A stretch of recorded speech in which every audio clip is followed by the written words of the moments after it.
Księga pierwsza Samuela. Rozdział 1.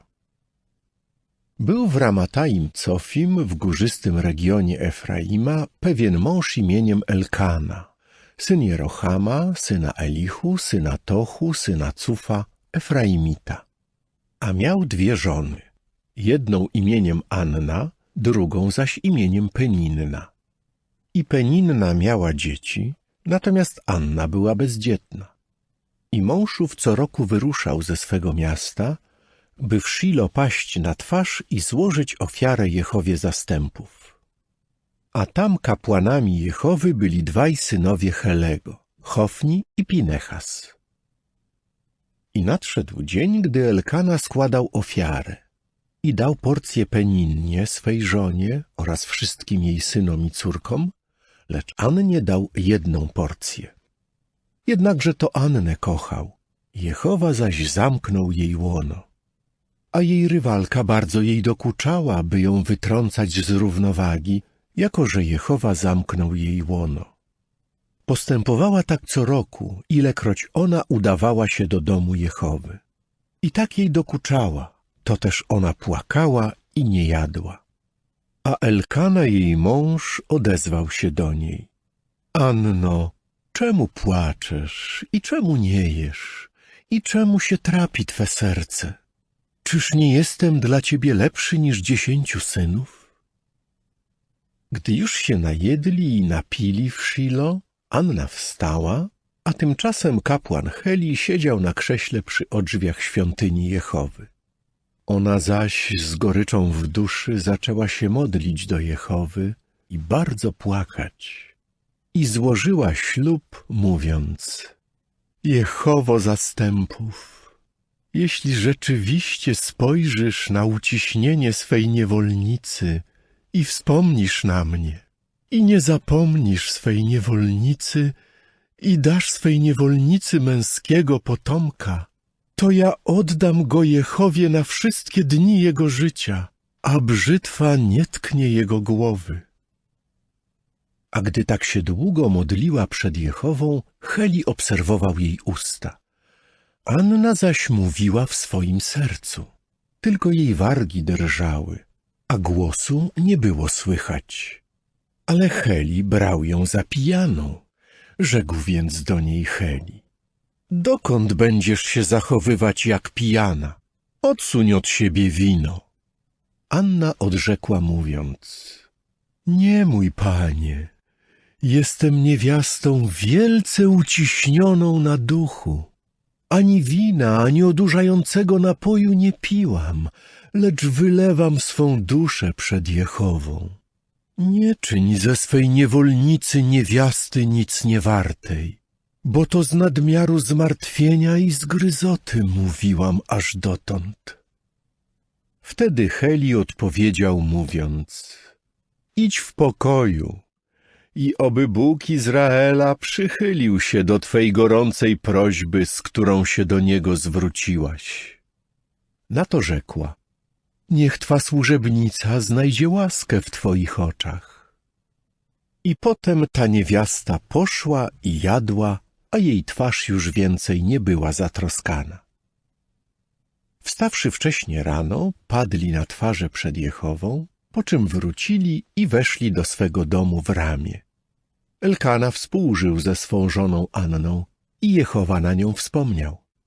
A gdy minął rok, Anna stała się brzemienna i urodziła syna.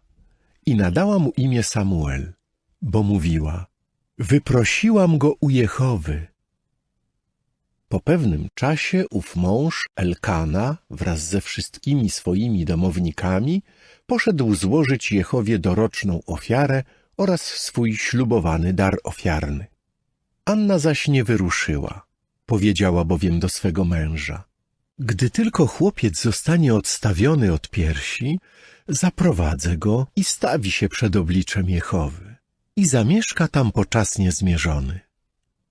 Na to Elkana, jej mąż, rzekł do niej: czyń co dobre w twych oczach. Pozostań w domu, aż go odstawisz od piersi. Oby tylko Jehowa spełnił swoje słowo. To też owa niewiasta pozostała w domu i karmiła swego syna aż do czasu odstawienia go od piersi. A gdy tylko odstawiła go od piersi, zabrała go ze sobą, jak również 3-letniego byka i 1 efę mąki oraz wielki dzban wina, i weszła do domu Jehowy w Shilo. Chłopiec zaś był z nią. Potem zarżnęli byka, a chłopca przyprowadzili do Helego. Wtedy rzekła: wybacz, mój panie, na życie twej duszy, mój panie, ja jestem tą kobietą, która stała przy tobie na tym miejscu, by się modlić do Jehowy. To o tego chłopca się modliłam, żeby Jehowa spełnił moją gorącą prośbę, z którą się do niego zwracałam. A ja użyczam go Jehowie. Przez wszystkie swoje dni będzie tym, który został wyproszony dla Jehowy. A on pokłonił się tam Jehowie. Rozdział 2. I Anna zaczęła się modlić, mówiąc: serce moje wielce się raduje w Jehowie. Róg mój wywyższony jest w Jehowie. Usta me szeroko się otworzyły przeciwko mym nieprzyjaciołom, bo wesele się wybawieniem Twoim. Nikt nie jest święty jak Jehowa, nie ma bowiem nikogo oprócz Ciebie i nie ma takiej skały jak nasz Bóg. Nie mówcie tyle i tak wyniośle, niech z waszych ust nie wychodzi nic niepowściągliwego, gdyż Jehowa jest Bogiem wiedzy i ocenia uczynki prawidłowo. Mocarze z łukiem są przerażeni, lecz ci, którzy się potykają, przepasują się energią życiową. Syci muszą się najmować za chleb, lecz głodni przestają głodować. Nawet niepłodna urodziła 7, lecz obfitująca w synów zwiędła. Jehowa to ten, który uśmierca i ten, który zachowuje przy życiu, ten, który sprowadza do Szeolu i ten, który wyprowadza. Jehowa to ten, który zubaża i ten, który wzbogaca, ten, który poniża i ten, który wywyższa. Ten, który z prochu podnosi maluczkiego, z dołu popiołów dźwiga biedaka, by ich posadzić z dostojnikami i daje im w posiadanie tron chwały. Bo do Jehowy należą podpory ziemi i na nich umieszcza żyzną krainę. Strzeże stóp tych, którzy są wobec Niego lojalni. Niegodziwcy zaś są zmuszeni do milczenia w ciemności, bo nie dzięki mocy człowiek zyskuje przewagę. Co się tyczy Jehowy, przerażą się ci, którzy wiodą z Nim spór. Przeciwko Nim zagrzmi w niebiosach. Jehowa będzie sądził krańce ziemi, aby udzielić siły swemu królowi, aby wywyższyć róg swego pomazańca. Potem Elkana poszedł do Ramy do swego domu. Chłopiec zaś został sługą Jehowy przed obliczem kapłana Helego. A synowie Helego byli nicponiami, nie uznawali Jehowy. Jeśli chodzi o to, co zgodnie z prawem przysługiwało od ludu kapłanom, ilekroć ktoś składał ofiarę, przychodził sługa kapłana z trójzębnymi widełkami w ręce, gdy akurat gotowało się mięso, i wsadzał je do misy lub garnka z 2 uchwytami lub kotła lub garnka z 1 uchwytem. Cokolwiek widełki wydobyły, kapłan brał dla siebie. Tak czynili w Shilo wszystkim Izraelitom, którzy tam przychodzili. A zanim zdołali zamienić tłuszcz w dym, przychodził sługa kapłana i mówił do człowieka składającego ofiarę: daj no mięso na pieczeń dla kapłana, żeby nie otrzymał od ciebie mięsa gotowanego, tylko surowe. Kiedy ów człowiek mówił do niego: niechże najpierw zamienią tłuszcz w dym, potem bierz sobie, czego zapragnie twa dusza. Tamten mówił: nie, lecz masz dać teraz, a jeśli nie, będę musiał to zabrać siłą. I grzech tych sług był bardzo wielki przed obliczem Jehowy. bo mężowie ci lekceważąco traktowali dar ofiarny Jehowy. A Samuel usługiwał przed Jehową i będąc chłopcem miał na sobie lniany efod. Jego matka robiła dla niego mały płaszcz bez rękawów i przynosiła mu go co roku, gdy przychodziła z mężem składać doroczną ofiarę. Heli zaś błogosławił Elkanę oraz jego żonę, mówiąc: oby Jehowa dał ci potomstwo z tej żony w zamian za użyczonego, za tego, którego użyczono Jehowie. I poszli do swojej miejscowości. I Jehowa zwrócił uwagę na Annę, tak iż była brzemienna, i urodziła 3 synów oraz 2 córki. A chłopiec Samuel dorastał przy Jehowie. Heli zaś bardzo się zestarzał, a słyszał o wszystkim, co jego synowie czynili całemu Izraelowi i o tym, że kładli się z kobietami, które służyły u wejścia do namiotu spotkania. I mawiał do nich: dlaczego dopuszczacie się takich rzeczy? Bo złe jest to, co o was słyszę od całego ludu.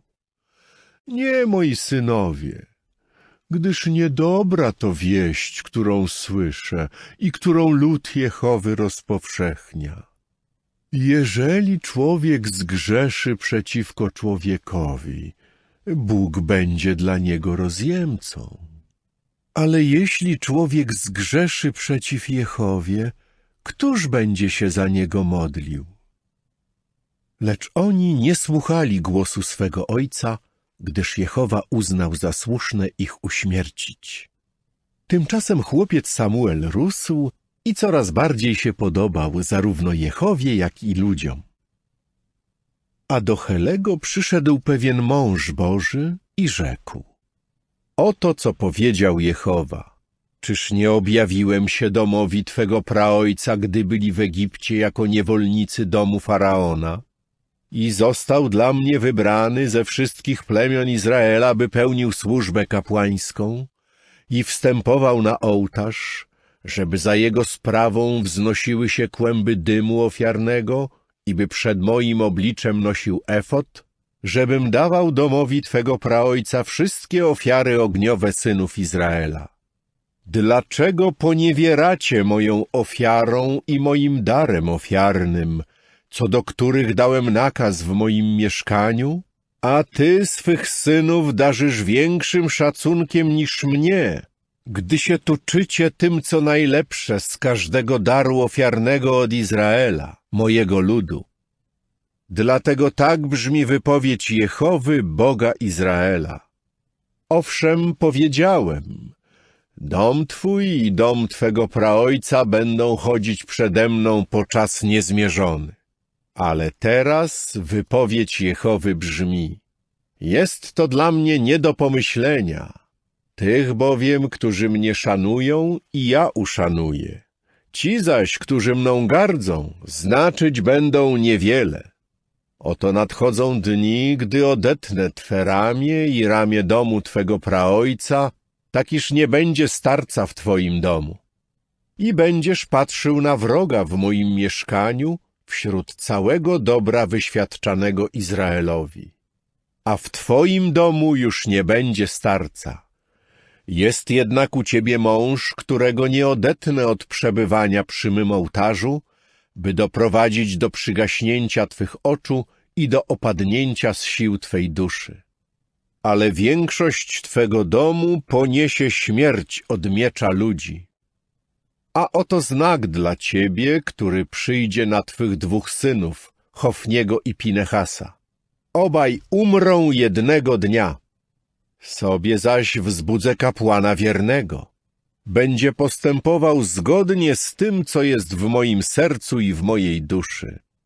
I zbuduję mu trwały dom, a on zawsze chodzić będzie przed moim pomazańcem. A ktokolwiek pozostanie w twoim domu, przyjdzie i mu się pokłoni dla zapłaty w pieniądzach i okrągłego bochenka chleba i powie: przydziel mnie proszę do jednego z urzędów kapłańskich, bym mógł zjeść kawałek chleba. Rozdział 3. Tymczasem chłopiec Samuel usługiwał Jehowie przed Helim, a słowo od Jehowy stało się w owych dniach rzadkością. Nie rozgłaszano żadnej wizji. I w owym dniu Heli leżał na swoim miejscu. Oczy jego słabły, już nie widział, a lampy Bożej jeszcze nie zgaszono. Samuel zaś leżał w świątyni Jehowy, gdzie była Arka Boża. I Jehowa zawołał Samuela. Ten odrzekł: oto jestem. I pobiegłszy do Helego, powiedział: oto jestem, bo mnie wołałeś. Ale on rzekł: nie wołałem, połóż się z powrotem. Poszedł więc i się położył. A Jehowa zawołał jeszcze raz: Samuelu! Wtedy Samuel wstał i poszedł do Helego i powiedział: oto jestem, bo przecież mnie wołałeś.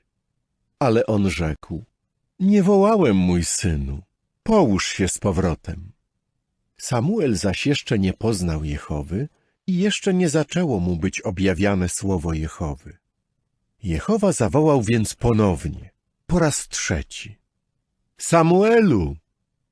To też Samuel wstał i poszedł do Helego i powiedział: oto jestem, bo na pewno mnie wołałeś. I Heli uświadomił sobie, że to Jehowa wołał chłopca. Heli rzekł zatem do Samuela: idź, połóż się, a jeżeli cię zawoła, powiedz: mów, Jehowo, bo sługa twój słucha. Samuel więc poszedł i położył się na swym miejscu. Wtedy przybył Jehowa i stanąwszy, zawołał jak poprzednio: Samuelu! Samuelu! A Samuel odrzekł: mów, bo sługa twój słucha. I Jehowa przemówił do Samuela: oto ja czynię w Izraelu coś, od czego każdemu, kto o tym usłyszy, w obu uszach zadzwoni.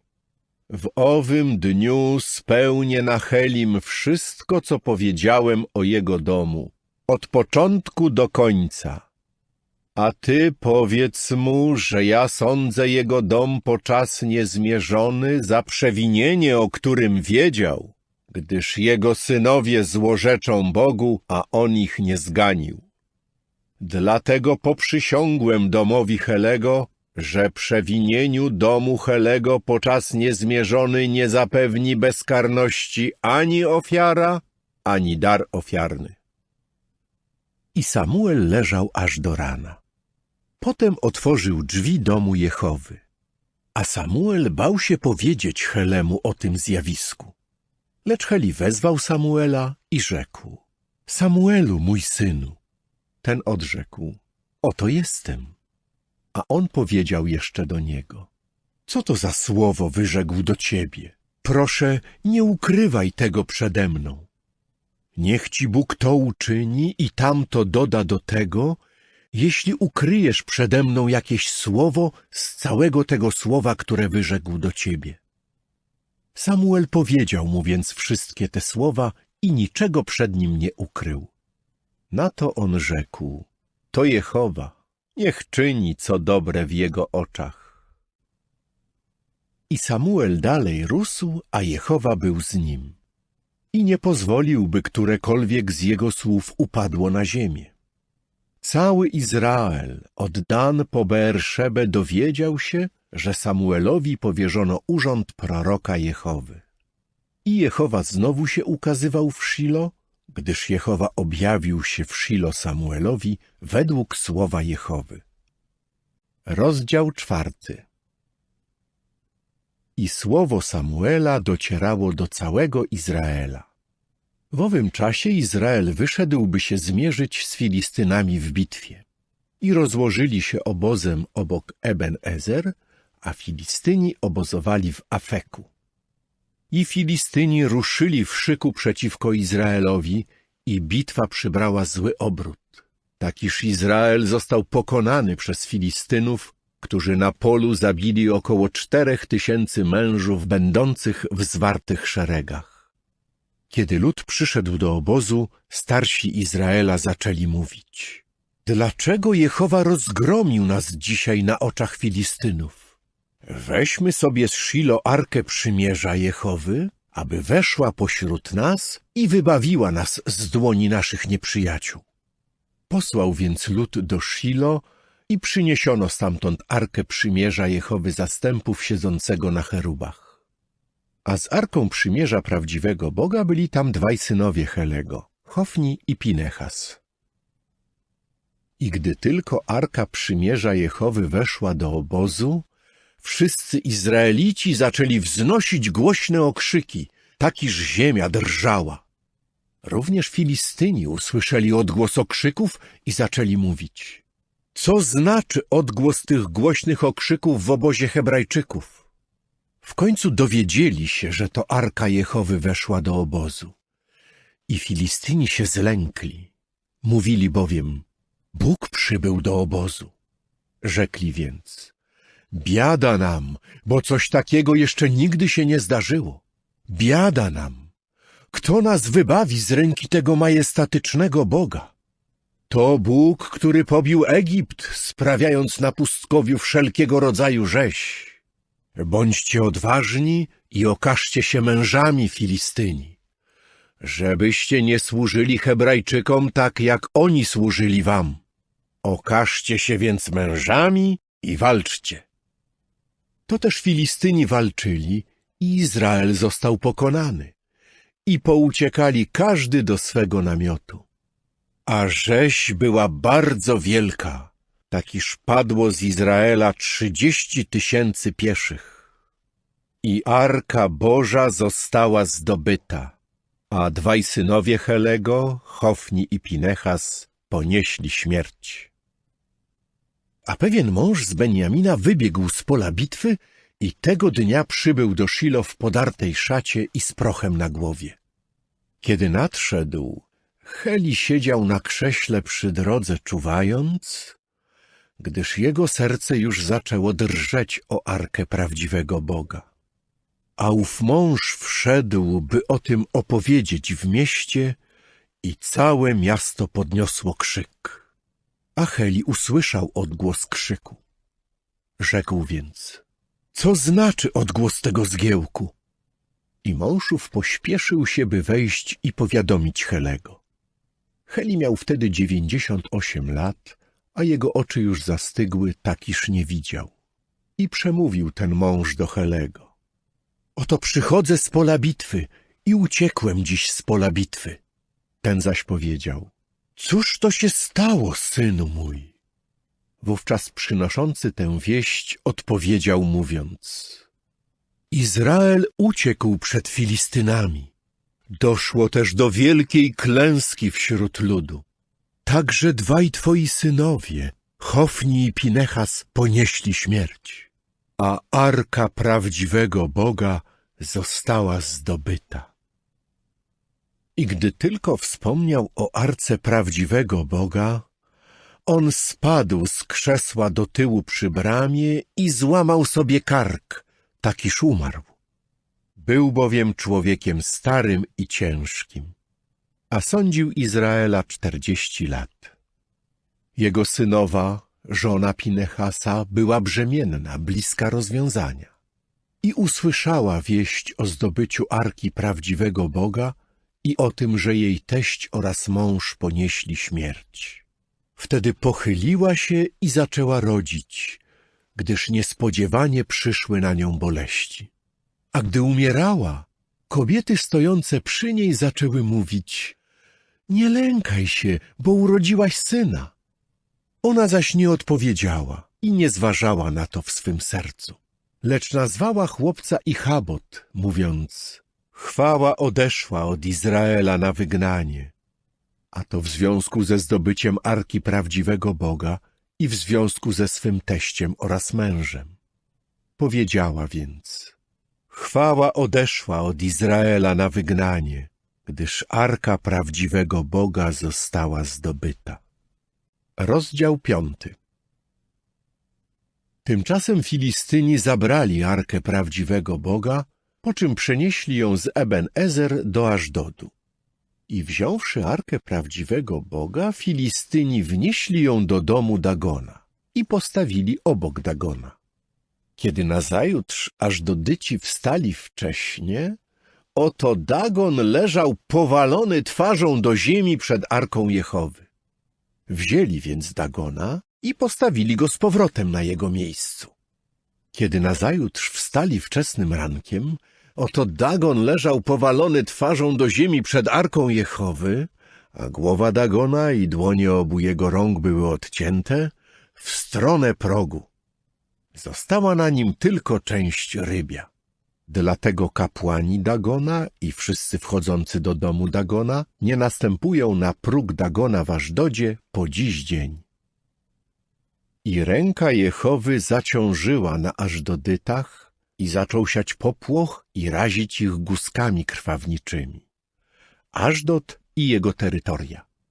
A mieszkańcy Ażdodu spostrzegli, że tak się dzieje i rzekli: niech nie przebywa u nas arka Boga Izraela, gdyż jego ręka jest twarda przeciwko nam i przeciw Dagonowi, naszemu Bogu. Posławszy zebrali więc u siebie wszystkich filistyńskich władców sojuszniczych i mówili: co mamy zrobić z arką Boga Izraela? W końcu rzekli: niech arka Boga Izraela odejdzie do Gat. Przenieśli więc tam arkę Boga Izraela. A gdy ją tam przenieśli, ręka Jehowy zaciążyła nad miastem, powodując bardzo wielkie zamieszanie. I zaczął razić mieszkańców miasta od małego do wielkiego i pojawiły się u nich guzki krwawnicze. Wysłali więc arkę prawdziwego Boga do Ekronu. A gdy tylko arka prawdziwego Boga dotarła do Ekronu, Ekronici podnieśli krzyk, mówiąc: przenieśli do mnie arkę Boga Izraela, żeby uśmiercić mnie i mój lud. To też posławszy, zebrali wszystkich filistyńskich władców sojuszniczych i rzekli: odeślijcie arkę Boga Izraela, żeby wróciła na swoje miejsce i nie uśmierciła mnie oraz mojego ludu. W całym mieście zapanowało bowiem śmiertelne zamieszanie. Ręka prawdziwego Boga bardzo tam ciążyła, a mieszkańcy, którzy nie pomarli, zostali porażeni guzkami krwawniczymi. I wznosiło się ku niebiosom wołanie miasta o pomoc. Rozdział 6. I arka Jehowy była na polu Filistynów przez 7 miesięcy. Potem Filistyni zwołali kapłanów i wróżbitów, mówiąc: cóż mamy począć z arką Jehowy?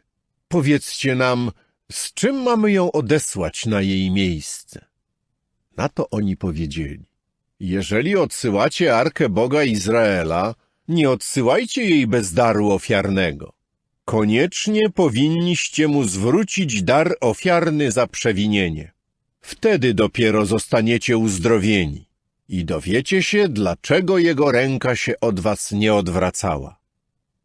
Wówczas rzekli: jaki dar ofiarny za przewinienie mamy mu zwrócić?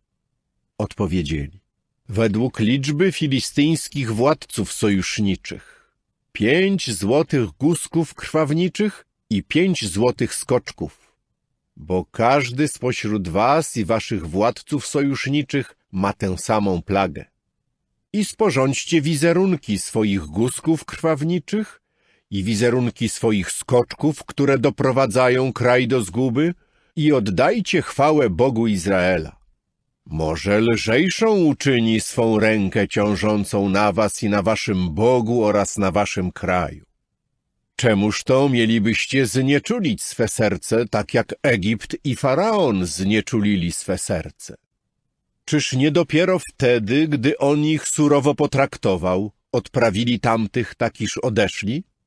Weźcie więc i przygotujcie nowy wóz oraz 2 karmiące krowy, na które jeszcze nie nałożono jarzma, i zaprzęgnijcie te krowy do wozu, a ich młode zawróćcie do domu, by nie szły za nimi. I weźcie arkę Jehowy i włóżcie ją na ten wóz, a złote przedmioty, które macie mu zwrócić jako dar ofiarny za przewinienie, powkładajcie do skrzynki obok niej. i odeślijcie ją, i niech jedzie. I patrzcie, jeżeli wyjedzie na drogę do swego terytorium ku Bet-Szemesz, to on wyrządził nam to wielkie zło.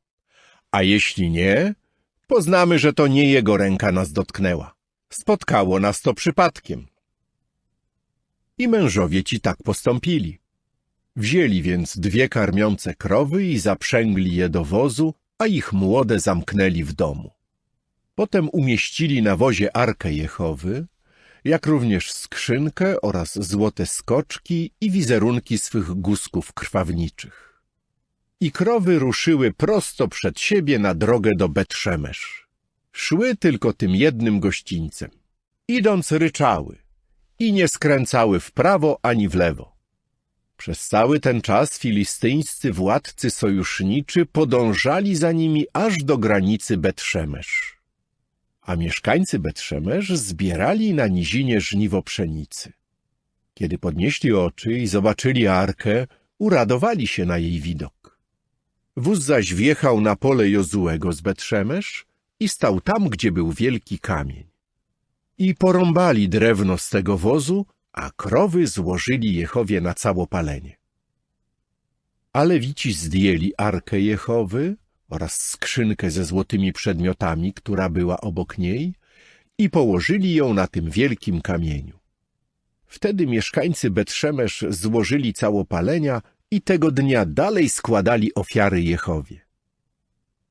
Owych 5 filistyńskich władców sojuszniczych, widząc to, udało się tego dnia z powrotem do Ekronu.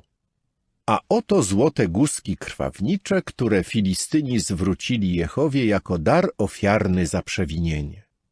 1 za Ażdod, 1 za Gazę, 1 za Aszkelon, 1 za Gat, 1 za Ekron. Złote skoczki zaś były według liczby wszystkich miast filistyńskich należących do owych 5 władców sojuszniczych. Od miasta warownego aż po wieś w otwartej krainie. A wielki kamień, na którym złożono Arkę Jehowy, jest aż po dziś dzień świadkiem na polu Jozuego z Bet-Szemesz. I zaczął zabijać mieszkańców Bet-Szemesz, gdyż popatrzyli na Arkę Jehowy. Zabił więc wśród ludu 70 mężów, 50 000 mężów. I lud pogrążył się w żałobie, bo Jehowa pobił lud w wielkim pogromie. Mieszkańcy Bet-Szemesz rzekli jeszcze: Któż zdoła się ostać przed obliczem Jehowy, tego świętego Boga? I do kogo On odejdzie od nas? W końcu wyprawili posłańców do mieszkających w Kirjat Jearim, mówiąc: Filistyni zwrócili Arkę Jehowy. Przyjdźcie, zabierzcie ją do siebie. Rozdział 7. Przybyli zatem mężowie z Kirjat Jearim i zabrali Arkę Jehowy i wzięli ją do domu Abinadaba na wzgórzu, a Eleazara, jego syna, uświęcili, żeby strzegł Arki Jehowy. I od dnia, gdy Arka znalazła się w Kirjat Jearim, przybywało dni, ogółem 20 lat. A cały dom Izraela zaczął płakać za Jehową. I Samuel przemówił do całego domu Izraela: Jeżeli całym swym sercem wracacie do Jehowy, to usuńcie spośród siebie cudzoziemskich bogów, jak również wizerunki Asztarte, i skierujcie swoje serce niezachwianie ku Jehowie i służcie tylko Jemu, a wyzwoli was z ręki Filistynów. Wtedy synowie Izraela usunęli Baalów oraz wizerunki Asztarte i zaczęli służyć tylko Jehowie. Potem Samuel rzekł: Zbierzcie całego Izraela w Micpie, żebym mógł się za was modlić do Jehowy. Zebrali się więc w Micpie i zaczęli czerpać wodę i wylewać ją przed obliczem Jehowy oraz pościli w tym dniu. I mówili tam: Zgrzeszyliśmy przeciw Jehowie. Samuel zaś zajął się sądzeniem synów Izraela w Micpie. Gdy Filistyni usłyszeli, że synowie Izraela zebrali się w Micpie, filistyńscy władcy sojuszniczy wyruszyli przeciw Izraelowi. Synowie Izraela, usłyszawszy to, przestraszyli się Filistynów. Rzekli więc synowie izraelscy do Samuela: nie milcz i nie powstrzymuj się od wołania o pomoc dla nas do Jehowy, naszego Boga, by nas wybawił z ręki Filistynów. Wziął zatem Samuel jedno ssące jagnię i złożył je na całopalenie, ofiarę całopalną dla Jehowy. I Samuel zaczął wołać do Jehowy o pomoc dla Izraela, a Jehowa mu odpowiedział. I stało się, gdy Samuel składał całopalenie, że nadciągnęli Filistyni, by walczyć z Izraelem. I Jehowa sprawił, że tego dnia rozległ się przeciw Filistynom huk donośnego grzmotu, by wywołać wśród nich zamieszanie. I zostali pokonani na oczach Izraela. Wówczas mężowie izraelscy wypadli z Micpy i ruszyli w pościg za Filistynami. I bili ich aż do miejsca na południe od Bet-kar. Potem Samuel wziął kamień i położył go między Micpą a Jeszaną i nadał mu nazwę Eben-ezer. I rzekł: aż dotąd Jehowa nam dopomagał. Tak Filistyni zostali pokonani i już więcej nie wkraczali na terytorium Izraela. A ręka Jehowy była przeciwko Filistynom przez wszystkie dni Samuela. Miasta zaś, które Filistyni zabrali Izraelowi, wracały do Izraela od Ekronu po Gat, a ich terytorium Izrael wyzwolił z ręki Filistynów. Nastał też pokój między Izraelem a Amorytami. I Samuel sądził Izraela przez wszystkie dni swego życia. A co roku podróżował i obchodził Betel i Gilgal i Micpę, sądząc Izraela we wszystkich tych miejscach. Ale wracał do Ramy, gdyż właśnie tam był jego dom i tam sądził Izraela. Tam też zbudował ołtarz dla Jehowy. Rozdział 8. A gdy Samuel już się zestarzał, ustanowił swoich synów sędziami nad Izraelem. Imię jego pierworodnego syna brzmiało Joel, a imię drugiego Abijasz. Sądzili oni w Beerszebie. Jego synowie nie chodzili jego drogami, lecz byli skłonni iść za niesprawiedliwym zyskiem i przyjmowali łapówkę oraz wypaczali sąd. Po pewnym czasie zebrali się wszyscy starsi Izraela i przybyli do Samuela do Ramy i powiedzieli do niego: oto ty się zestarzałeś, a twoi synowie nie chodzą twoimi drogami. Ustanów nam więc króla, aby nas sądził, jak to jest u wszystkich narodów. Ale w oczach Samuela było to złe. Mówili bowiem: dajże nam króla, by nas sądził. I Samuel zaczął się modlić do Jehowy.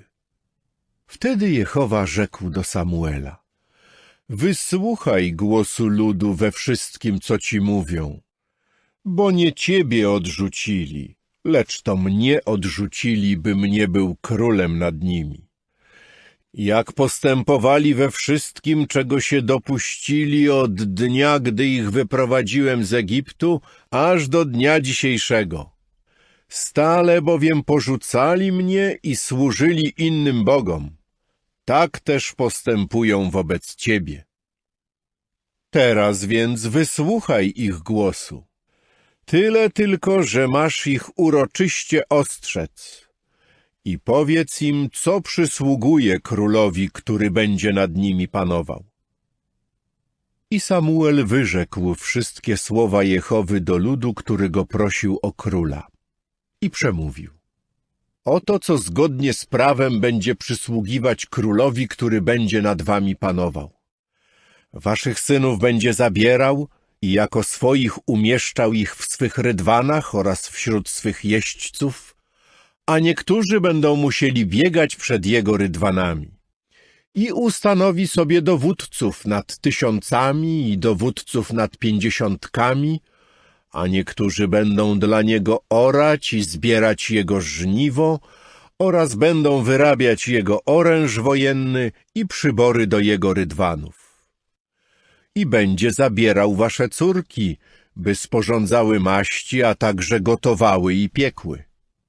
Zabierze też wasze pola i winnice oraz sady oliwne, te najlepsze, i da swoim sługom. A z waszych obsianych pól oraz z waszych winnic będzie pobierał dziesięcinę i dają swoim dworzanom i sługom. I będzie zabierał waszych służących oraz wasze służące, jak również najlepsze stada oraz osły i wykorzysta ich do swej pracy. Będzie pobierał dziesięcinę z waszej trzody, wy zaś staniecie się jego sługami. I w owym dniu na pewno będziecie wołać z powodu swego króla, którego sobie wybraliście, lecz Jehowa w tym dniu wam nie odpowie. Jednakże lud nie chciał słuchać głosu Samuela i rzekł: nie, lecz będzie nad nami król. I my także chcemy się stać podobni do wszystkich narodów. A nasz król będzie nas sądził i będzie wychodził przed nami i będzie toczył nasze bitwy. I Samuel wysłuchał wszystkich słów ludu. Potem wypowiedział je do uszu Jehowy. A Jehowa przemówił do Samuela: posłuchaj ich głosu i spraw, by nad nimi panował król. Wtedy Samuel powiedział do mężów izraelskich: idźcie każdy do swego miasta. Rozdział 9. A był pewien mąż z Benjamina imieniem Kisz, syna Biela, syna Cerora, syna Bechorata, syna Afiacha, Benjaminita, mąż bardzo zamożny. I miał on syna imieniem Saul, młodego i przystojnego, a wśród synów Izraela nie było męża przystojniejszego niż on. Od ramion w górę przewyższał wzrostem cały lud. I zgubiły się oślice Kisza, ojca Saula. Rzekł więc Kisz do Saula swego syna: proszę, weź ze sobą jednego ze sług i wstań, idź poszukaj oślic. I przemierzył on górzysty region Efraima, po czym przemierzył ziemię Szalisza, lecz ich nie znaleźli. Przemierzyli też ziemię Szaalim, ale ich tam nie było. I przemierzył ziemię Beniaminitów, lecz ich nie znaleźli. Dotarli do ziemi Cuf. I Saul powiedział do swego sługi, który z nim był: chodźże wracajmy, żeby mój ojciec nie zaniechał troski o oślicę i nie zaczął się zamartwiać o nas. Lecz on mu odrzekł: popatrz proszę, jest w tym mieście mąż Boży, mąż darzony szacunkiem. Wszystko, co mówi, spełnia się niezawodnie. Chodźmy tam teraz. Może wskaże nam drogę, którą mamy iść. Na to Saul powiedział do swego sługi: a gdybyśmy poszli, to co zaniesiemy temu mężowi? Wszak chleb zniknął z naszych pojemników i nie ma nic, co można by zanieść w darze mężowi prawdziwego Boga. Cóż mamy ze sobą? To też sługa jeszcze raz odezwał się do Saula i rzekł: oto mam w ręce ćwierć sykla srebra i dam to mężowi prawdziwego Boga, a on wskaże nam drogę. Dawniej w Izraelu tak mawiał człowiek, gdy szedł szukać Boga: chodźcie, pójdźmy do widzącego, bo dzisiejszego proroka dawniej nazywano widzącym. Wtedy Saul powiedział do swego sługi: twoje słowo jest dobre, chodźże, pójdźmy.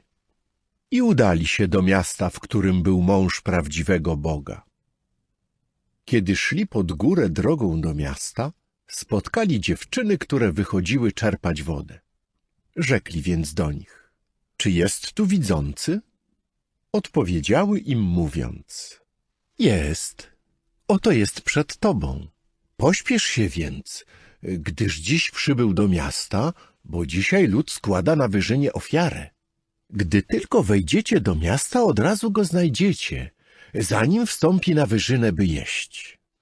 Gdyż lud nie może jeść aż do jego nadejścia, bo to on błogosławi ofiarę. Dopiero potem mogą jeść zaproszeni. A teraz idźcie, gdyż właśnie teraz go spotkacie. Poszli więc do miasta. Gdy wchodzili do środka miasta, oto Samuel wychodził im naprzeciw, by wstąpić na wyżynę. A Jehowa w przeddzień przybycia Saula wyjawił Samuelowi, mówiąc: jutro o tym czasie przyślę do ciebie męża z ziemi Beniamina, a ty masz go namaścić na wodza nad moim ludem, Izraelem. I on wybawi mój lud z ręki Filistynów, gdyż widziałem uciśnienie mego ludu, jako że dotarł do mnie ich krzyk. I Samuel zobaczył Saula, a Jehowa odezwał się do niego: oto mąż, o którym ci powiedziałem, ten będzie trzymał mój lud w karbach. Wtedy Saul podszedł do Samuela w środku bramy i rzekł: powiedz mi proszę, gdzie tu jest dom widzącego? A Samuel odpowiedział Saulowi, mówiąc: ja jestem tym widzącym. Idź przede mną na wyżynę i zjedzcie dzisiaj ze mną. A rano cię odprawię i powiem ci wszystko, co jest w twoim sercu. Jeśli chodzi o oślice, które ci się zgubiły 3 dni temu, nie zważaj na nie w swym sercu, gdyż je odnaleziono. A do kogo należy wszystko, co cenne w Izraelu? Czy nie do ciebie i całego domu twego ojca? Wówczas Saul odpowiedział, mówiąc: czyż ja nie jestem Beniaminitą z najmniejszego wśród plemion Izraela? A moja rodzina najmniej znaczącą ze wszystkich rodzin plemienia Beniamina? Dlaczego więc powiedziałeś do mnie coś takiego? Wtedy Samuel wziął Saula oraz jego sługę i zaprowadził ich do jadalni i dał im miejsce na czele zaproszonych, a było ich około 30 mężów. Później Samuel rzekł do kucharza: podaj porcję, którą ci dałem i o której ci rzekłem, odłóż ją u siebie.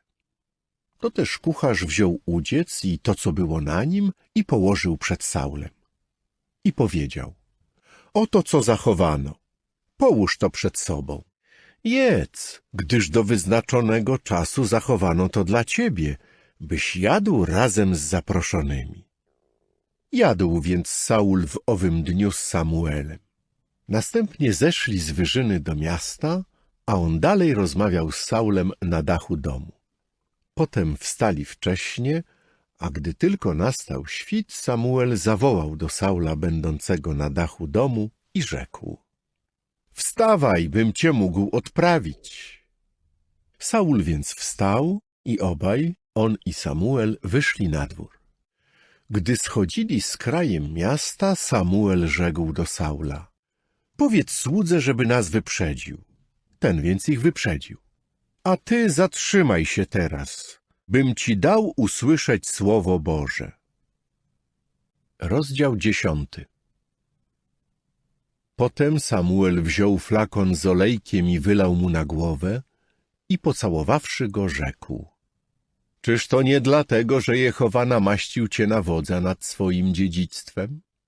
Gdy dzisiaj odejdziesz ode mnie, spotkasz 2 mężczyzn przy grobowcu Racheli na terytorium Beniamina w Celcach i oni ci powiedzą: znalazły się oślice, których poszedłeś szukać. Ale twój ojciec już zaniechał sprawy tych oślic i zamartwia się o was, mówiąc: cóż mam zrobić dla swego syna? A ty przejdziesz stamtąd jeszcze dalej i dojdziesz aż do wielkiego drzewa Tabor. I tam spotkają cię 3 mężowie udający się do prawdziwego Boga do Betel. Jeden będzie niósł 3 koźlęta, a drugi będzie niósł 3 okrągłe bochenki chleba, a jeszcze inny będzie niósł wielki dzban wina.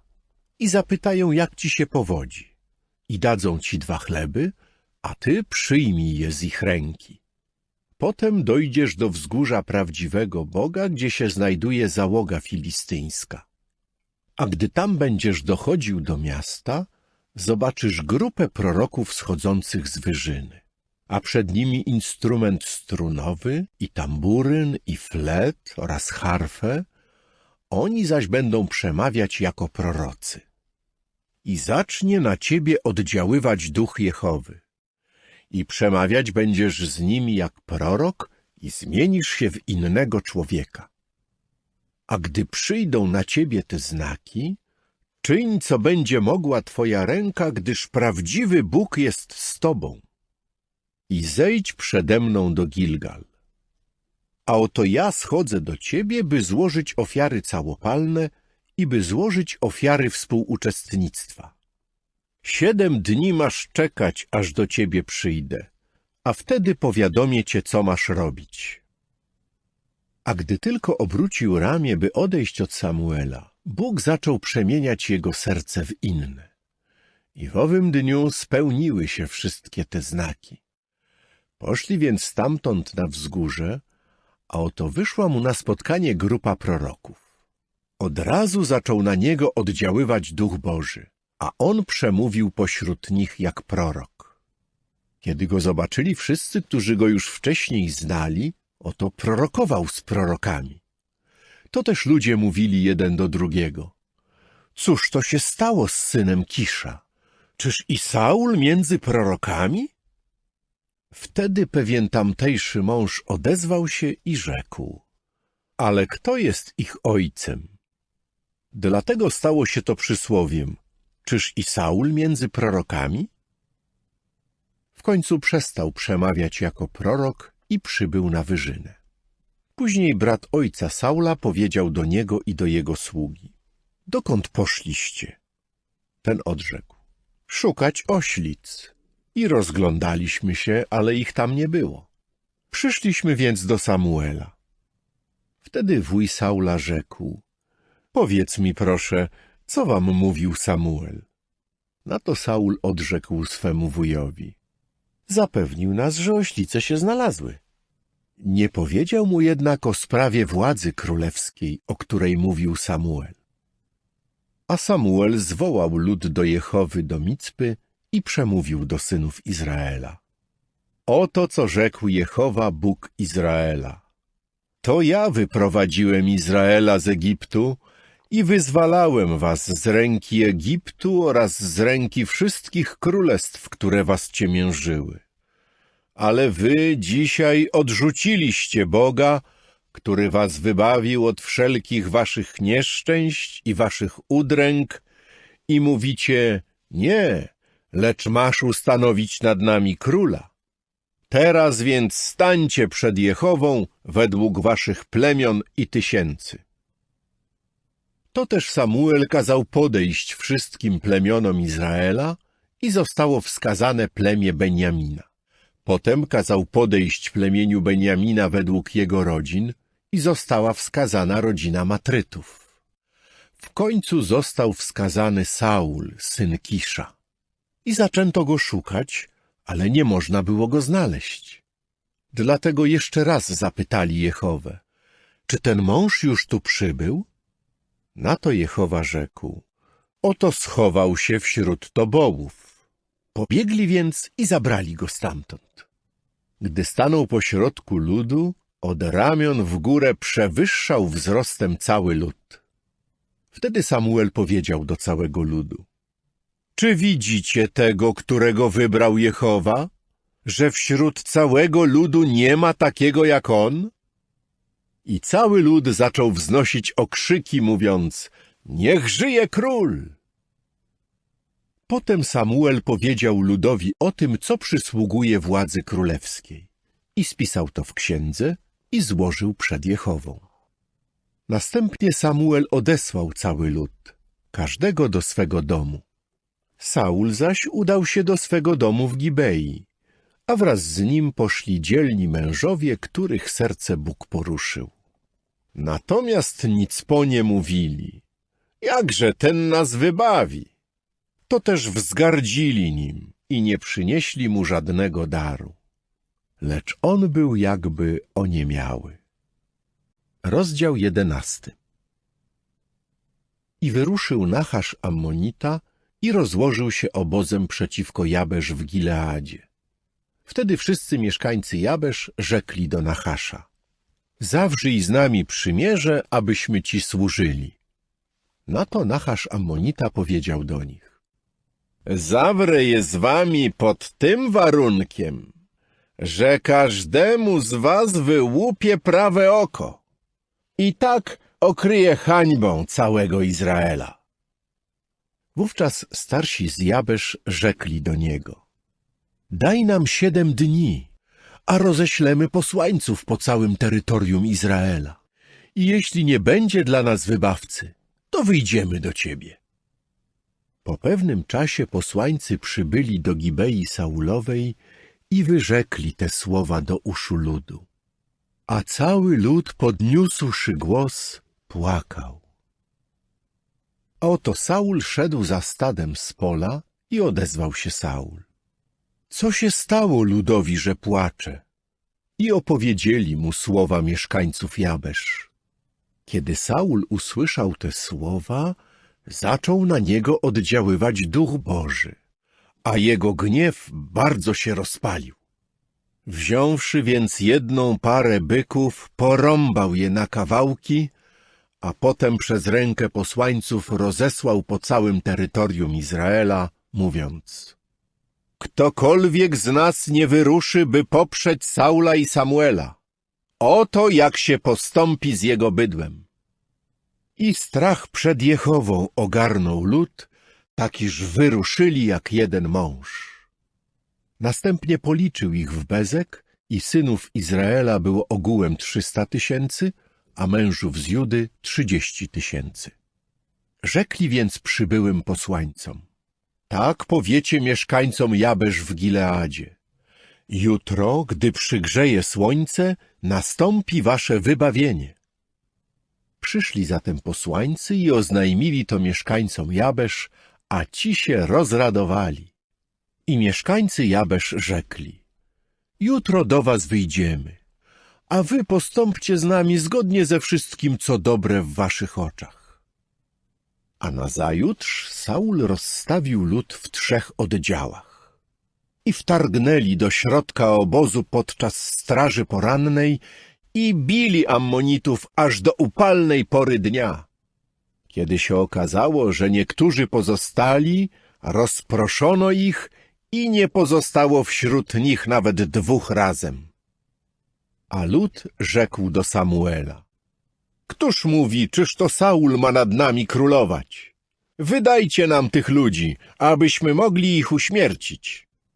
Saul jednak rzekł: w tym dniu nie powinien ponieść śmierci żaden człowiek, gdyż dzisiaj Jehowa dokonał wybawienia w Izraelu.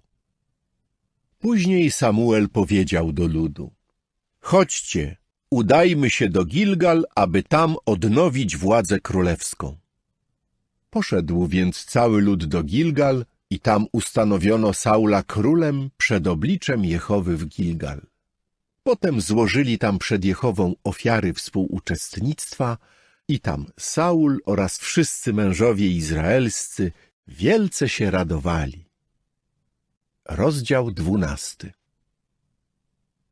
W końcu Samuel rzekł do całego Izraela: oto wysłuchałem waszego głosu we wszystkim, co mi powiedzieliście, żebym sprawił, by władzę nad wami objął król. I oto teraz król kroczy przed wami. Ja się zestarzałem i posiwiałem, a moi synowie oto są pośród was. Ja zaś chodziłem przed wami od swej młodości aż do dnia dzisiejszego. Oto jestem. Odpowiedzcie przeciwko mnie przed Jehową i przed Jego pomazańcem.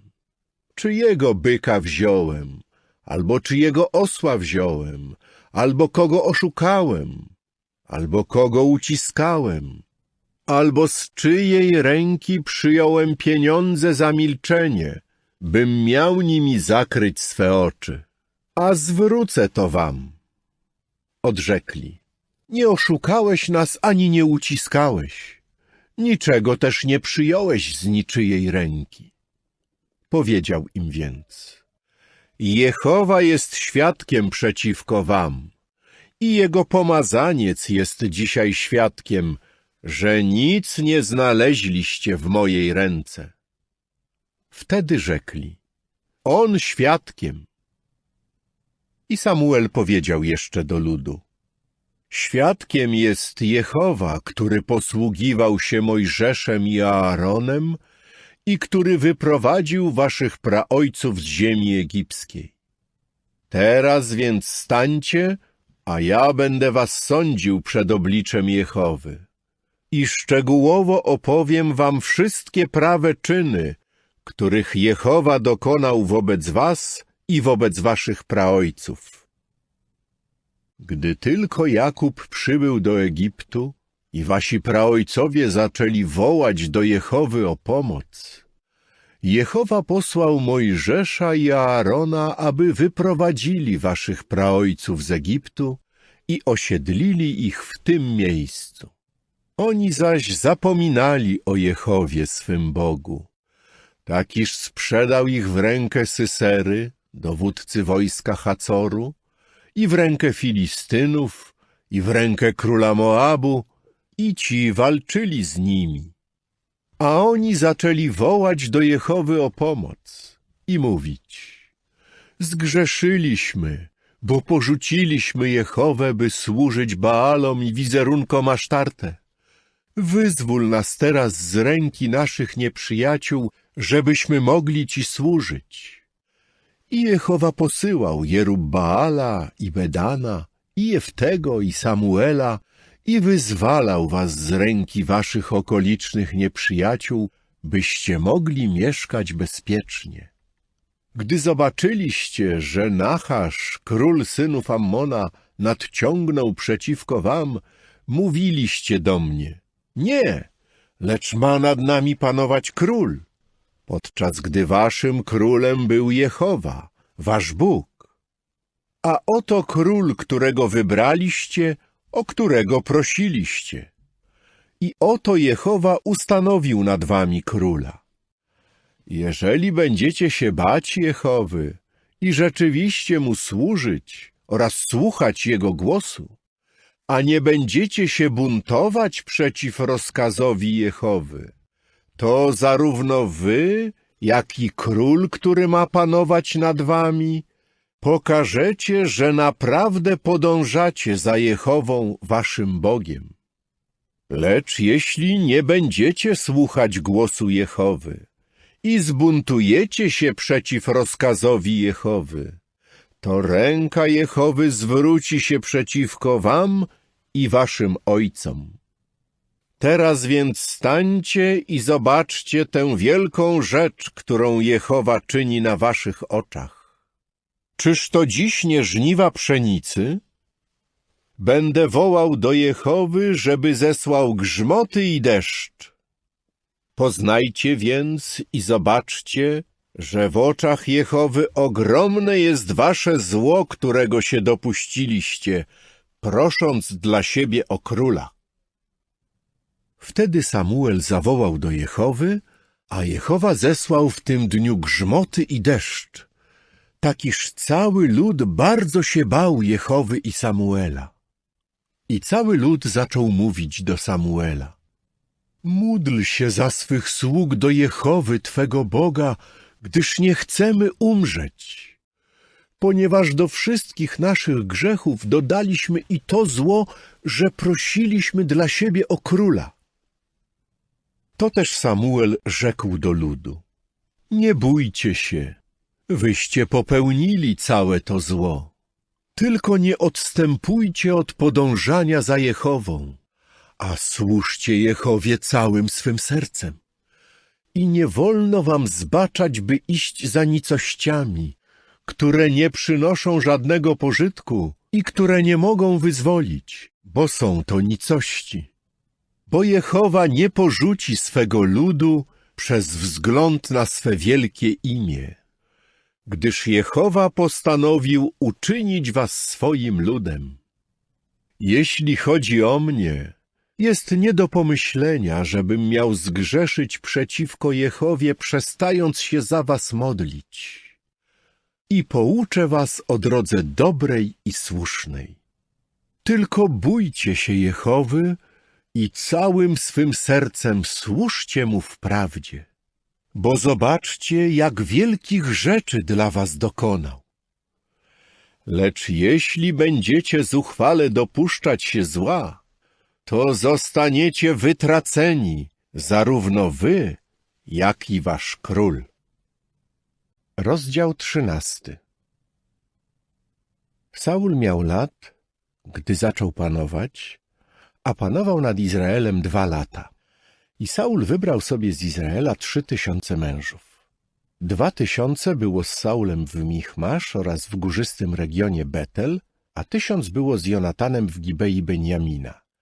Resztę zaś ludu odprawił, każdego do jego namiotu. Wtedy Jonatan pobił załogę filistyńską, która była w Gebie. I Filistyni usłyszeli o tym. A Saul kazał zadąć wróg po całej tej ziemi, mówiąc: niech usłyszą Hebrajczycy. I cały Izrael usłyszał wiadomość. Saul pobił załogę filistyńską i teraz Izrael stał się wśród Filistynów odrażającą wonią. Zwołano więc lud, by poszedł za Saulem do Gilgal. A Filistyni zebrali się, by walczyć z Izraelem. 30 000 rydwanów wojennych i 6 000 jeźdźców oraz takie mnóstwo ludu jak ziarnek piasku, które są na brzegu morza. I wyruszyli i rozbili obóz w Michmasz na wschód od Bet-Awen. I mężowie izraelscy zobaczyli, że są w opałach, gdyż mocno napierano na lud. I lud zaczął się chować w jaskiniach i dołach i urwistych skałach i piwnicach i cysternach. Hebrajczycy przeprawili się nawet przez Jordan do ziemi Gada i Gileadu. Saul natomiast był jeszcze w Gilgal, a cały lud drżał, idąc za nim. I czekał 7 dni do wyznaczonego czasu, o którym mówił Samuel. A Samuel nie przybył do Gilgal, to też lud odchodził od niego. W końcu Saul rzekł: przynieście mi ofiarę całopalną i ofiary współuczestnictwa. I przystąpił do złożenia ofiary całopalnej. A gdy tylko skończył składać ofiarę całopalną, oto nadszedł Samuel. Saul wyszedł, żeby się z nim spotkać i go pobłogosławić. Wtedy Samuel powiedział: cóżeś uczynił? Saul odrzekł: zobaczyłem, że lud już się ode mnie rozpierzchnął, ty zaś nie przyszedłeś w wyznaczonych dniach, a Filistyni zbierali się w Michmasz. Powiedziałem więc sobie: teraz Filistyni nadciągną przeciwko mnie pod Gilgal, a ja nie ułagodziłem oblicza Jehowy. Przymusiłem się zatem i złożyłem ofiarę całopalną. Wówczas Samuel rzekł do Saula: postąpiłeś głupio. Nie zachowałeś przykazania, które ci nakazał Jehowa twój Bóg. Bo gdybyś je zachował, Jehowa utwierdziłby twoje królestwo nad Izraelem po czas niezmierzony. Teraz więc twoje królestwo nie będzie trwałe.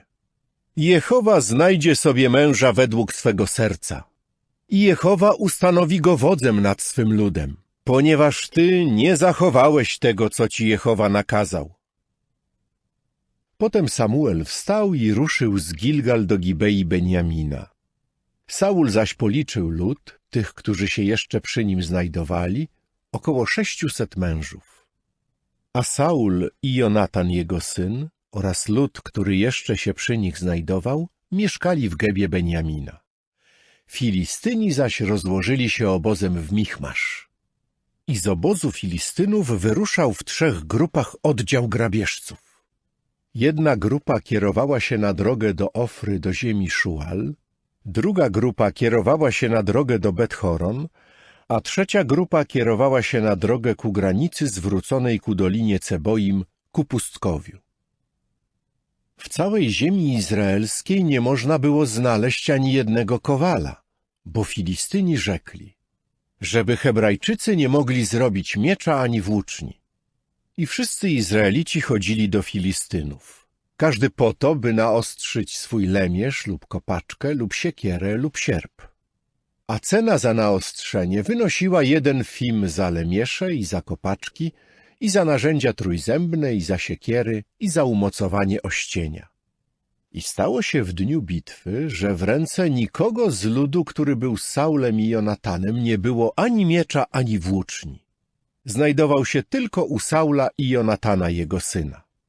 A załoga placówki filistyńskiej wyruszała ku przełęczy Michmasz. Rozdział 14.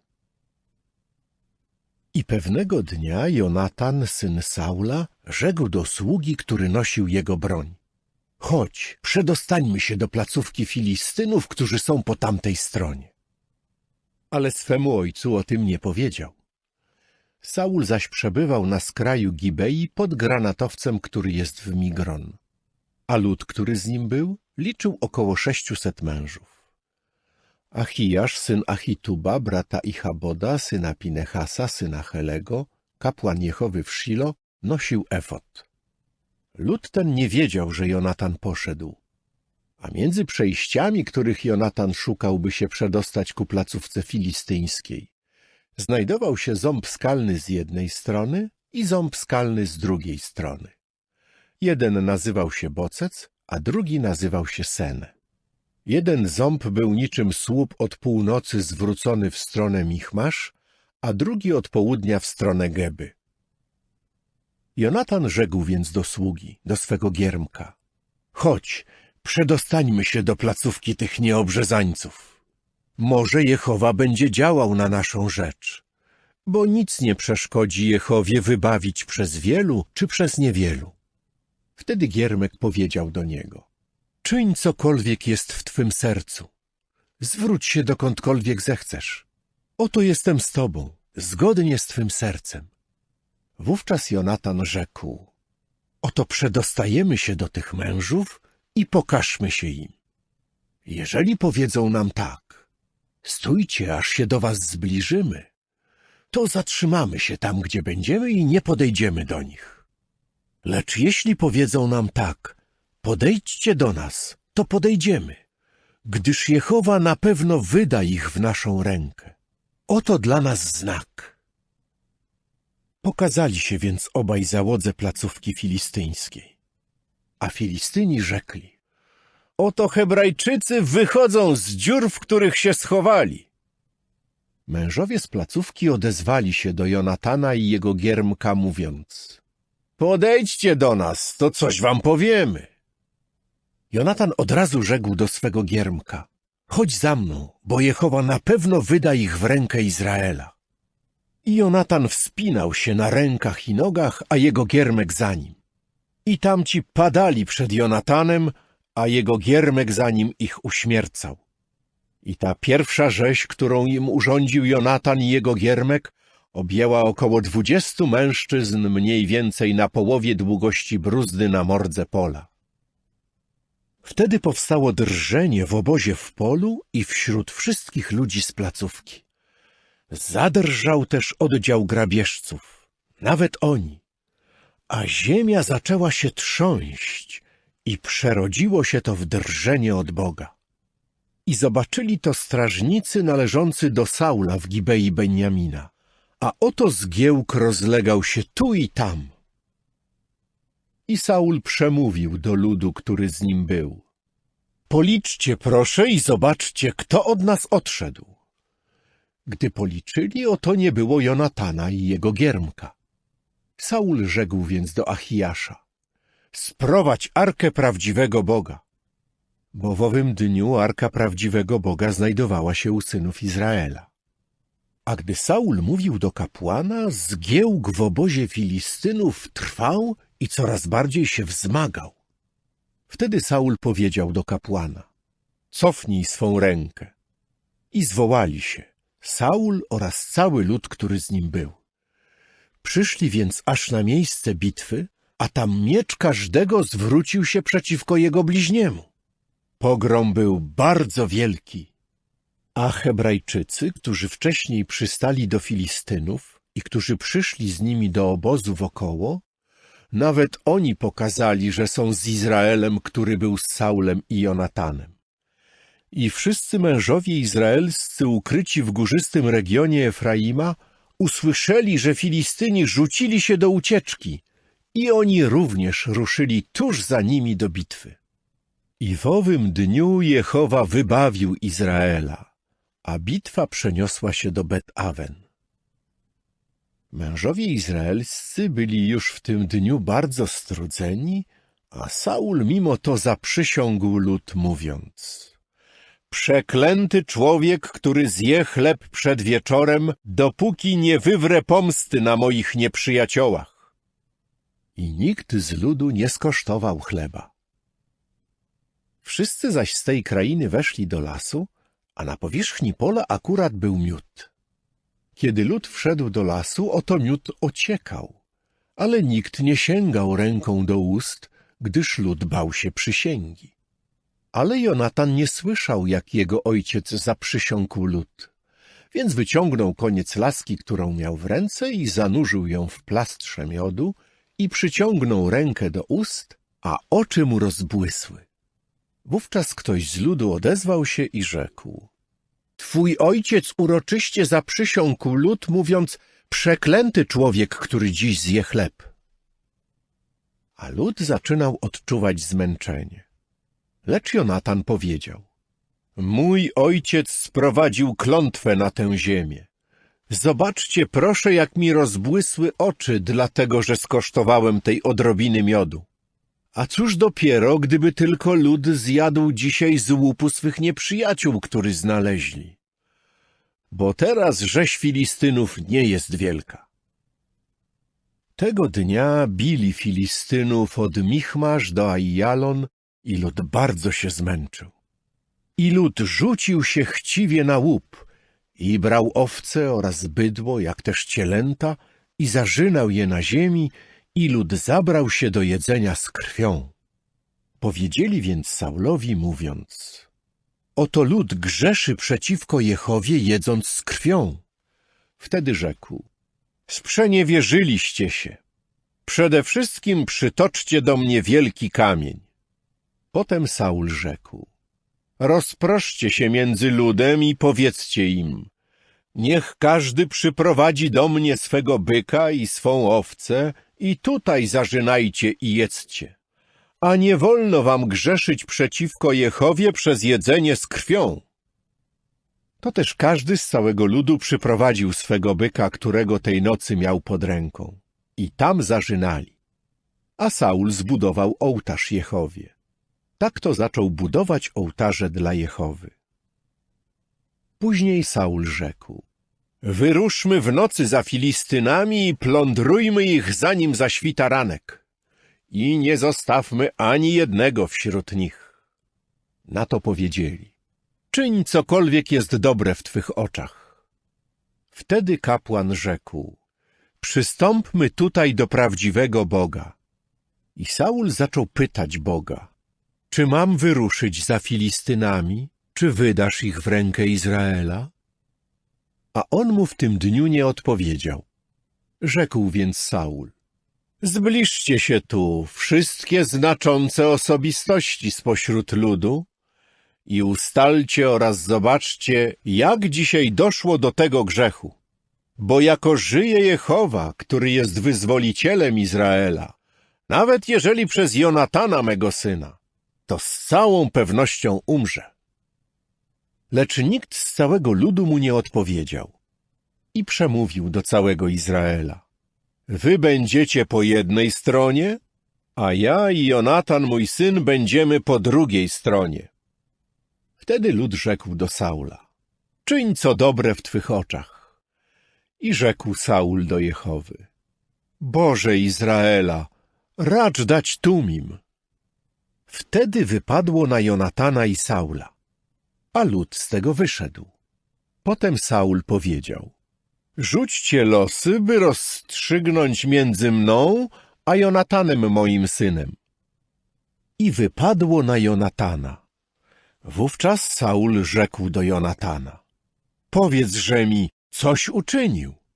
Jonatan więc powiedział mu i rzekł: rzeczywiście skosztowałem trochę miodu z końca laski, którą mam w ręce. Oto jestem, niech umrę. Saul odrzekł: Niech Bóg to uczyni i to do tego doda, jeżeli niechybnie nie umrzesz, Jonatanie. Lecz lud powiedział do Saula: czy ma umrzeć Jonatan, który dokonał tego wielkiego wybawienia w Izraelu? To jest nie do pomyślenia. Jako żyje Jehowa, ani jeden włos z jego głowy nie spadnie na ziemię, bo dzisiaj działał z samym Bogiem. Tak lud wykupił Jonatana i on nie umarł. Saul zaniechał więc podążania za Filistynami, a Filistyni udali się do siebie. Saul zaś objął królowanie nad Izraelem i zaczął toczyć wojny ze wszystkimi okolicznymi nieprzyjaciółmi, z Moabem i z synami Ammona i z Edomem i z królami Coby i z Filistynami. A dokądkolwiek się udał, traktował ich jako potępionych. I dalej dzielnie działał. Pobił Amaleka i wyzwolił Izraela z ręki tego, który ich plądrował. A synami Saula byli Jonatan i Iżwi i Malki-Szuła. Jeśli zaś chodzi o imiona jego dwóch córek, imię tej, która się urodziła pierwsza, brzmiało Merab, a imię młodszej Michal. A żona Saula miała na imię Achinoam i była córką Achimaaca. Dowódcą jego wojska był mąż imieniem Abner, syn Nera, wuj Saula. Kisz był ojcem Saula, a Ner, ojciec Abnera, był synem Abiela. I przez wszystkie dni Saula trwała ciężka wojna z Filistynami. Gdy Saul spostrzegł jakiegoś mocarza lub jakiegoś dzielnego człowieka, brał go do siebie. Rozdział 15. Potem Samuel rzekł do Saula: to mnie Jehowa posłał, bym cię namaścił na króla nad jego ludem, Izraelem. Słuchaj więc teraz głosu słów Jehowy. Oto, co powiedział Jehowa zastępów. Zażądam zdania sprawy z tego, co Amalek uczynił Izraelowi, stając przeciwko niemu na drodze, gdy ten wychodził z Egiptu. Idź więc i pobij Amaleka i wydaj go na zagładę ze wszystkim, co ma. I nie okaż mu współczucia i pozabijaj ich, mężczyznę i kobietę, dziecko i oseska, byka i owce, wielbłąda i osła. To też Saul zwołał lud i policzył ich w Telaim. 200 000 pieszych oraz 10 000 mężów z Judy. I Saul doszedł aż do miasta Amaleka i zaczaił się przy dolinie potoku. Zarazem Saul rzekł do Kenitów: idźcie, odejdźcie, wyjdźcie spośród Amalekitów, żebym was nie wytracił razem z nimi. Wy okazaliście lojalną życzliwość wszystkim synom Izraela, gdy wychodzili z Egiptu. Odeszli więc Kenici spośród Amaleka. Potem Saul pobił Amaleka od Hawili aż po Szur, które leży przed Egiptem, i pochwycił żywcem Agaga, króla Amaleka, a całą resztę ludu wydał na zagładę ostrzem miecza. Lecz Saul oraz lud oszczędzili Agaga i to, co najlepsze z trzody i stada i stucznych zwierząt oraz barany i wszystko, co było dobre, i nie chcieli tego wydać na zagładę. A cały dobytek godny wzgardy i odrzucony wydali na zagładę. Wtedy doszło do Samuela słowo Jehowy mówiące: doprawdy żałuję, że sprawiłem, by Saul panował jako król, gdyż odwrócił się od podążania za mną i nie wykonał moich słów. I Samuel się tym dręczył i wołał do Jehowy przez całą noc. Potem Samuel wstał wcześnie, by rano spotkać się z Saulem. Lecz powiadomiono Samuela. Saul przybył do Karmelu i oto wznosił sobie pomnik, po czym się odwrócił i przeprawiwszy się zszedł do Gilgal. W końcu Samuel przyszedł do Saula, a Saul rzekł do niego: błogosławiony jesteś przez Jehowę. Wykonałem słowo Jehowy. Samuel jednak powiedział: cóż więc oznacza ten odgłos trzody dochodzący do mych uszu i odgłos stada, który słyszę? Saul odrzekł: przyprowadzili je od Amalekitów, gdyż lud oszczędził to, co najlepsze z trzody i stada, aby ofiarować Jehowie, Twemu Bogu. Resztę natomiast wydaliśmy na zagładę. Wtedy Samuel powiedział do Saula: przestań, oznajmię ci, co Jehowa mówił mi ubiegłej nocy. Ten więc rzekł do niego: mów. I Samuel przemówił: czyż to nie wtedy, gdy we własnych oczach byłeś mały, zostałeś głową plemion izraelskich i Jehowa cię namaścił na króla nad Izraelem?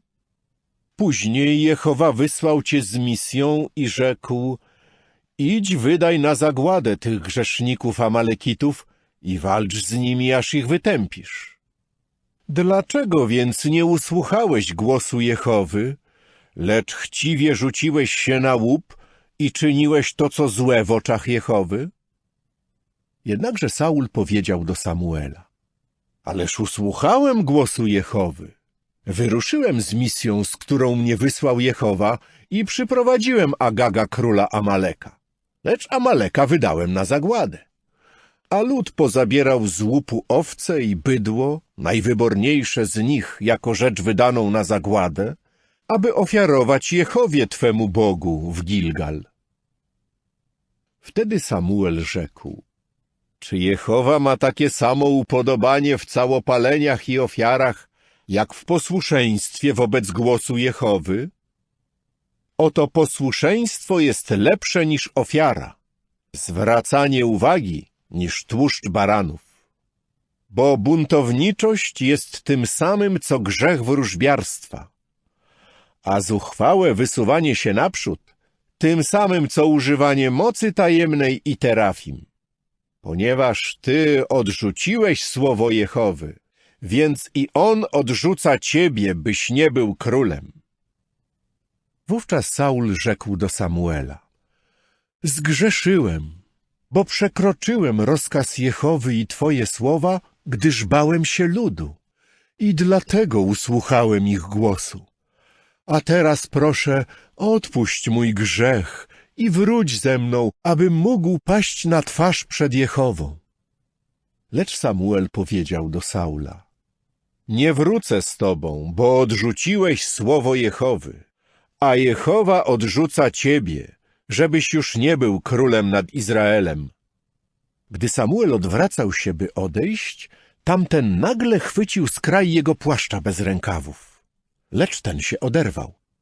Wtedy Samuel rzekł do niego: dzisiaj Jehowa oderwał od ciebie władzę królewską w Izraelu i dają twemu bliźniemu, lepszemu niż ty. A ponadto wspaniałość Izraela się nie sprzeniewierzy i nie będzie on niczego żałował.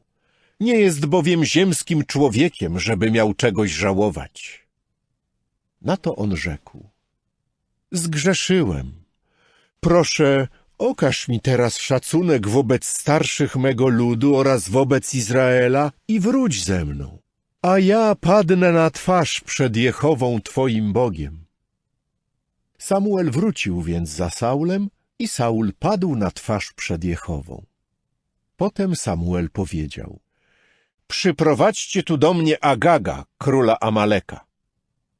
Wtedy Agag niechętnie poszedł do niego i Agag zaczął mówić sobie: doprawdy oddaliła się gorycz umierania.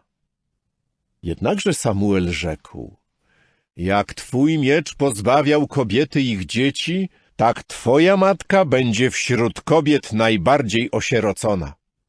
Po czym Samuel posiekał Agaga na kawałki przed obliczem Jehowy w Gilgal. Następnie Samuel odszedł do Ramy. Saul zaś udał się do swego domu w Gibei Saulowej. I Samuel aż do dnia swej śmierci już nie widział Saula, gdyż Samuel pogrążył się w żałości z powodu Saula. Jehowa zaś żałował, że uczynił Saula królem nad Izraelem. Rozdział 16. W końcu Jehowa rzekł do Samuela: jak długo będziesz pogrążony w żałości z powodu Saula, skoro ja go odrzuciłem, by nie królował nad Izraelem? napełnij swój róg oliwą i idź. Poślę cię do Jessego Betlejemczyka, gdyż wśród jego synów upatrzyłem sobie króla. Lecz Samuel odrzekł: jakże mogę iść? Gdy Saul o tym usłyszy, zabije mnie. A Jehowa rzekł jeszcze: weź ze sobą jałówkę ze stada i powiedz: przyszedłem złożyć Jehowie ofiarę. I wezwij Jessego do ofiary. Ja zaś oznajmię ci, co masz zrobić. I namaść dla mnie tego, którego ci wskażę. I Samuel uczynił to, co mu powiedział Jehowa. Kiedy przyszedł do Betlejem, starsi miasta drżąc wyszli mu na spotkanie i rzekli: czy twoje przyjście oznacza pokój? Odpowiedział: pokój. Przyszedłem złożyć Jehowie ofiarę. Uświęćcie się i chodźcie ze mną na złożenie ofiary. Wtedy uświęcił Jessego oraz jego synów, po czym wezwał ich do ofiary.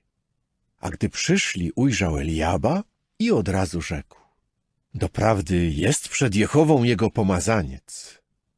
Ale Jehowa powiedział do Samuela: nie patrz na jego wygląd, ani na jego wysoki wzrost, bo go odrzuciłem. Albowiem nie tak widzi człowiek, jak widzi Bóg. Gdyż człowiek widzi to, co się jawi oczom, lecz Jehowa widzi, jakie jest serce. Potem Jesse wezwał Abinadaba i kazał mu przejść przed Samuelem. Ale ten rzekł: również tego Jehowa nie wybrał. Następnie Jesse kazał przejść Szammie, ale on rzekł: i tego Jehowa nie wybrał. Jesse kazał więc 7 swym synom przejść przed Samuelem. Samuel jednak rzekł do Jessego: tych Jehowa nie wybrał. W końcu Samuel powiedział do Jessego: czy to już wszyscy chłopcy? Ten odrzekł: do tej pory pomijany był najmłodszy, a oto pasie owce. Wtedy Samuel powiedział do Jessego: poślijże i sprowadź go, gdyż nie zasiądziemy do posiłku, dopóki on tu nie przyjdzie. Posłał więc i kazał mu przyjść. A był to rumiany młodzieniec o pięknych oczach i przystojny z wyglądu. Wtedy Jehowa rzekł: wstań, namaść go, bo to on. To też Samuel wziął róg z oliwą i namaścił go pośród jego braci. I od tego dnia zaczął na Dawida oddziaływać duch Jehowy. Później Samuel wstał i poszedł do Ramy. A duch Jehowy opuścił Saula. Natomiast trwożył go jakiś zły duch od Jehowy. I słudzy Saula zaczęli mówić do niego: oto teraz trwoży cię duch Boży zły.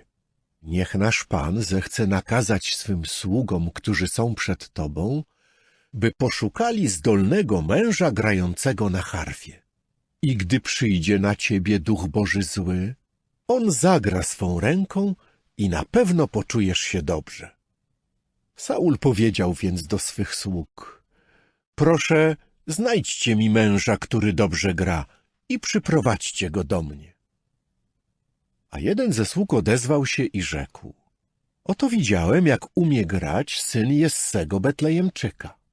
Jest to też dzielny mocarz i wojownik, i człowiek wypowiadający się rozumnie, i mężczyzna dobrze zbudowany, a jest z nim Jehowa. Wówczas Saul wysłał do Jessego posłańców i powiedział: przyślij do mnie Dawida, swego syna, który jest przy trzodzie. Jesse wziął zatem osła, chleb i bukłak wina oraz 1 koźle z kóz i posłał je Saulowi przez rękę Dawida, swego syna. Przybył więc Dawid do Saula i mu usługiwał, a ten go bardzo umiłował, tak iż został on jego giermkiem. Dlatego Saul posłał do Jessego, mówiąc: proszę, niech Dawid dalej mi usługuje, bo znalazł łaskę w moich oczach.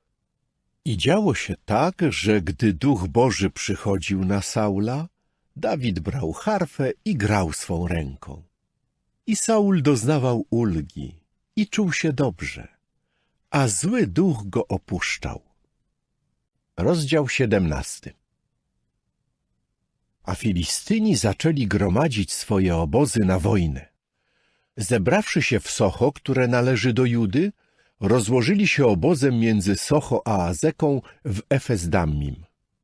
Saul natomiast oraz mężowie izraelscy zebrali się i rozłożyli obozem na nizinie Ela i wyruszyli w szyku bojowym przeciwko Filistynom. Filistyni stali na górze po jednej stronie, Izraelici zaś stali na górze po drugiej stronie, a między nimi była dolina. A z obozów filistyńskich zaczął wychodzić pewien harcownik imieniem Goliat z Gat, wysoki na 6 łokci i 5. Na głowie miał miedziany hełm i był odziany w pancerz z zachodzącymi na siebie łuskami, a waga pancerza wynosiła 5000 sykli miedzi. I nad stopami miał miedziane nagolenice, a między ramionami oszczep z miedzi. Drzewce jego włóczni było jak wał tkacki, a grot jego włóczni ważył 600 sykli żelaza. Przed nim zaś kroczył człowiek niosący wielką tarczę. I stanąwszy, zaczął wołać ku szeregom bitewnym Izraela i mówić do nich: Czemu wychodzicie, by formować szyki bojowe? Czy ja nie jestem Filistynem, a wy sługami Saula? Wybierzcie sobie męża i niech podejdzie do mnie. Jeżeli jest w stanie walczyć ze mną i mnie zabije, to zostaniemy waszymi sługami. Lecz jeśli ja będę godnym niego przeciwnikiem i go zabiję, to wy zostaniecie naszymi sługami i będziecie nam służyć. I ów Filistyn rzekł jeszcze: Ja dzisiaj urągam szeregom bojowym Izraela. Dajcie mi jakiegoś człowieka i walczmy ze sobą. Kiedy Saul i cały Izrael usłyszeli te słowa Filistyna, przerazili się i bardzo się bali. A Dawid był synem tego Efratejczyka z Betlejem Judzkiego, któremu na imię było Jesse. Miał on 8 synów. I za dni Saula mąż ten był już starym człowiekiem. A 3 najstarsi synowie Jessego wyruszyli. Poszli za Saulem na wojnę. A oto imiona jego 3 synów, którzy poszli na wojnę. Eliab pierworodny, drugi syn Abinadab i 3 Szamma. Dawid zaś był najmłodszy, a 3 najstarsi poszli za Saulem. A Dawid odchodził i wracał od Saula, by doglądać owiec swego ojca w Betlejem. A ów Filistyn ciągle wychodził wczesnym rankiem oraz wieczorem i stawał tak przez 40 dni. I Jesse rzekł do Dawida swego syna: Proszę, weź dla swych braci tę efę prażonego ziarna i tych 10 chlebów i zanieś to prędko swym braciom do obozu. A tych 10 porcji mleka masz zanieść przełożonemu nad 1000. Masz też zadbać o pomyślność swoich braci i wziąć od nich coś na dowód. Tymczasem Saul oraz oni i wszyscy inni mężowie izraelscy byli na nizinie Ela, walcząc z Filistynami. To też Dawid wstał wcześnie rano i zostawił owce pod opieką stróża i zebrawszy się, poszedł, jak mu kazał Jesse. Kiedy doszedł do osłony obozu, wojska wychodziły na pole bitwy i wydały okrzyk bojowy. I Izrael oraz Filistyni zaczęli ustawiać szeregi bojowe przeciw szeregom bojowym. Dawid natychmiast zdjął z siebie to, co niósł, i zostawił to pod opieką strzegącego tobołów i pobiegł ku szeregom bojowym. Dotarłszy tam, zaczął wypytywać o pomyślność swych braci. Gdy tak z nimi rozmawiał, oto z filistyńskich szeregów bojowych wyszedł ów harcownik imieniem Goliat, Filistyn z Gat, i zaczął wypowiadać te same słowa, co przedtem. A Dawid się przysłuchiwał. Na widok tego człowieka wszyscy mężowie izraelscy pouciekali przed nim i bardzo się bali. Mężowie izraelscy zaczęli też mówić: Widzieliście tego człowieka, który wychodzi? Bo wychodzi urągać Izraelowi, a męża, który go zabije, król wzbogaci wielkim bogactwem i da mu swoją córkę, a dom jego ojca uwolni w Izraelu. I Dawid odezwał się do mężów, którzy przy nim stali. Co zostanie uczynione dla męża, który zabije tego tam Filistyna i zdejmie hańbę z Izraela? Bo kimże jest ten nieobrzezany Filistyn, żeby miał urągać szeregom bojowym Boga żywego? Wtedy lud rzekł do niego te same słowa, co przedtem mówiąc: oto co zostanie uczynione dla męża, który go zabije. A Eliab, jego najstarszy brat, usłyszał, jak on rozmawiał z ludźmi. I Eliab zapłonął gniewem na Dawida, tak iż rzekł: po coś tu przyszedł? I pod czyją opieką zostawiłeś na pustkowiu tych kilka owiec? Znam ja dobrze twoje zuchwalstwo i zło twego serca, gdyż przyszedłeś zobaczyć bitwę. Dawid odrzekł: cóż takiego zrobiłem? Czy to nie było tylko słowo? Po czym odwrócił się od niego do kogoś innego i mówił te same słowa, co przedtem. Ludzie zaś dawali mu taką samą odpowiedź jak poprzednio. Usłyszano więc słowa, które wyrzekł Dawid, i powtórzono je Saulowi. To też kazał go sprowadzić. I Dawid przemówił do Saula: niech w nikim nie upada serce. Twój sługa pójdzie i stoczy walkę z tym Filistynem. Lecz Saul powiedział do Dawida: nie jesteś w stanie iść przeciw temu Filistynowi, by z nim walczyć, bo jesteś jeszcze chłopcem, a on od wieku chłopięcego jest wojownikiem. A Dawid odrzekł Saulowi: sługa twój był u swego ojca pasterzem trzody. I oto przyszedł lew, a także niedźwiedź i porwał owce ze stada. A ja wyszedłem za nim i go powaliłem i uratowałem z jego paszczy. Kiedy zaczął się na mnie rzucać, chwyciłem go za brodę i powaliłem go i zabiłem. Sługa twój zabił i lwa, i niedźwiedzia, a ten nieobrzezany Filistyn na pewno będzie jak jeden z nich, bo urągał szeregom bojowym Boga żywego. Potem Dawid dodał: Jehowa, który mnie wyratował z łapy lwa i z łapy niedźwiedzia, on mnie wyratuje z ręki tego Filistyna. Wtedy Saul rzekł do Dawida: idź i niech Jehowa będzie z tobą. Saul ubrał Dawida w swoje szaty i włożył mu na głowę miedziany hełm, po czym odział go w pancerz. Następnie Dawid przypasał na szaty jego miecz i usiłował chodzić, lecz nie mógł, gdyż ich wcześniej nie wypróbował. W końcu Dawid rzekł do Saula: nie mogę w tych rzeczach chodzić, bo ich jeszcze nie wypróbowałem. I Dawid zdjął je z siebie. I wziął do ręki swoją laskę i wybrał sobie 5 najgładszych kamieni z Doliny Potoku i włożył je do swej torby pasterskiej, która mu służyła za pojemnik, a w ręce miał proce. I zaczął podchodzić do Filistyna. Również Filistyn ruszył i coraz bardziej zbliżał się do Dawida, a poprzedzał go człowiek niosący wielką tarczę. Gdy Filistyn spojrzał i zobaczył Dawida, wzgardził nim, gdyż był to rumiany chłopiec o pięknym wyglądzie. Rzekł więc Filistyn do Dawida: czy ja jestem psem, że przychodzisz do mnie z kijami? I Filistyn złorzeczył Dawidowi przez swoich bogów. Następnie Filistyn odezwał się do Dawida: podejdź no do mnie, a dam twoje ciało ptactwu niebios i zwierzętom polnym. Z kolei Dawid rzekł do Filistyna: ty przychodzisz do mnie z mieczem i z włócznią i z oszczepem, lecz ja przychodzę do ciebie z imieniem Jehowy zastępów, Boga izraelskich szeregów bojowych, któremu urągałeś. Dzisiaj Jehowa wyda cię w moją rękę, a ja z całą pewnością cię zabiję i odetnę ci głowę. I dzisiaj dam trupy obozu Filistynów ptactwu niebios i dzikim zwierzętom ziemi. I pozna cała ziemia, że istnieje Bóg Izraela. I cały ten zbór się dowie, że nie mieczem i nie włócznią wybawia Jehowa, gdyż bitwa należy do Jehowy, i on wyda was w naszą rękę.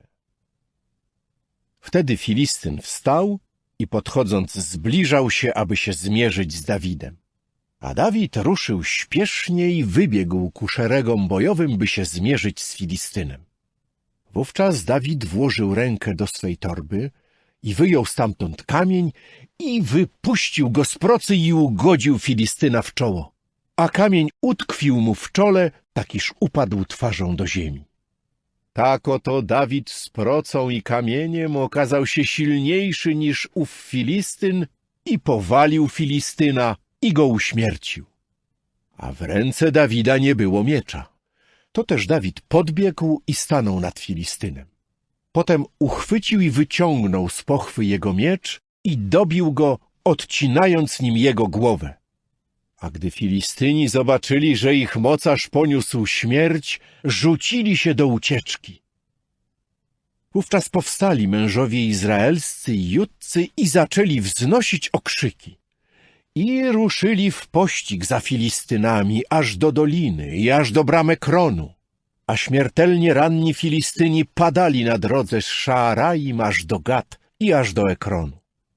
Później synowie Izraela wrócili z gorączkowego pościgu za Filistynami i zaczęli plądrować ich obozy. Potem Dawid wziął głowę Filistyna i przyniósł ją do Jerozolimy, a jego oręż złożył w swoim namiocie. A gdy Saul zobaczył, że Dawid wychodzi, by się zmierzyć z Filistynem, rzekł do Abnera, dowódcy wojska: czyim synem jest ten chłopiec, Abnerze? Abner odrzekł: na życie twej duszy, królu, naprawdę nie wiem. Król więc rzekł: wypytaj, czyim synem jest ten młodzieniec. To też, gdy tylko Dawid wrócił po zabiciu Filistyna, Abner wziął go i zaprowadził przed Saula. W swej ręce trzymał on głowę Filistyna. Wtedy Saul rzekł do niego: czyim jesteś synem, chłopcze? A Dawid odrzekł: synem twego sługi Jessego Betlejemczyka. Rozdział 18. A gdy tylko skończył rozmowę z Saulem, dusza Jonatana związała się z duszą Dawida i Jonatan umiłował go jak własną duszę. I w owym dniu Saul zabrał go i nie pozwolił mu wrócić do domu jego ojca. A Jonatan i Dawid zawarli przymierze. Miłował go bowiem jak własną duszę. Ponadto Jonatan zdjął płaszcz bez rękawów, który miał na sobie, i dał go Dawidowi, jak też swoje szaty, a nawet swój miecz i łuk oraz pas. I Dawid odtąd wyruszał. Dokądkolwiek Saul go wysyłał, postępował rozważnie, tak iż Saul ustanowił go nad wojownikami. I wydawało się to dobre w oczach całego ludu, jak również w oczach sług Saula. I zdarzyło się, gdy Dawid wracał po zadaniu ciosu Filistynom, że naprzeciw króla Saula wychodziły ze wszystkich miast izraelskich kobiety ze śpiewem i tańcami, z tamburynami, z radością i lutniami. I te świętujące kobiety śpiewały na przemian i mówiły: pobił Saul swe 1000, Dawid zaś swe 10 000. I Saul bardzo się rozgniewał i w jego oczach ta wypowiedź była zła.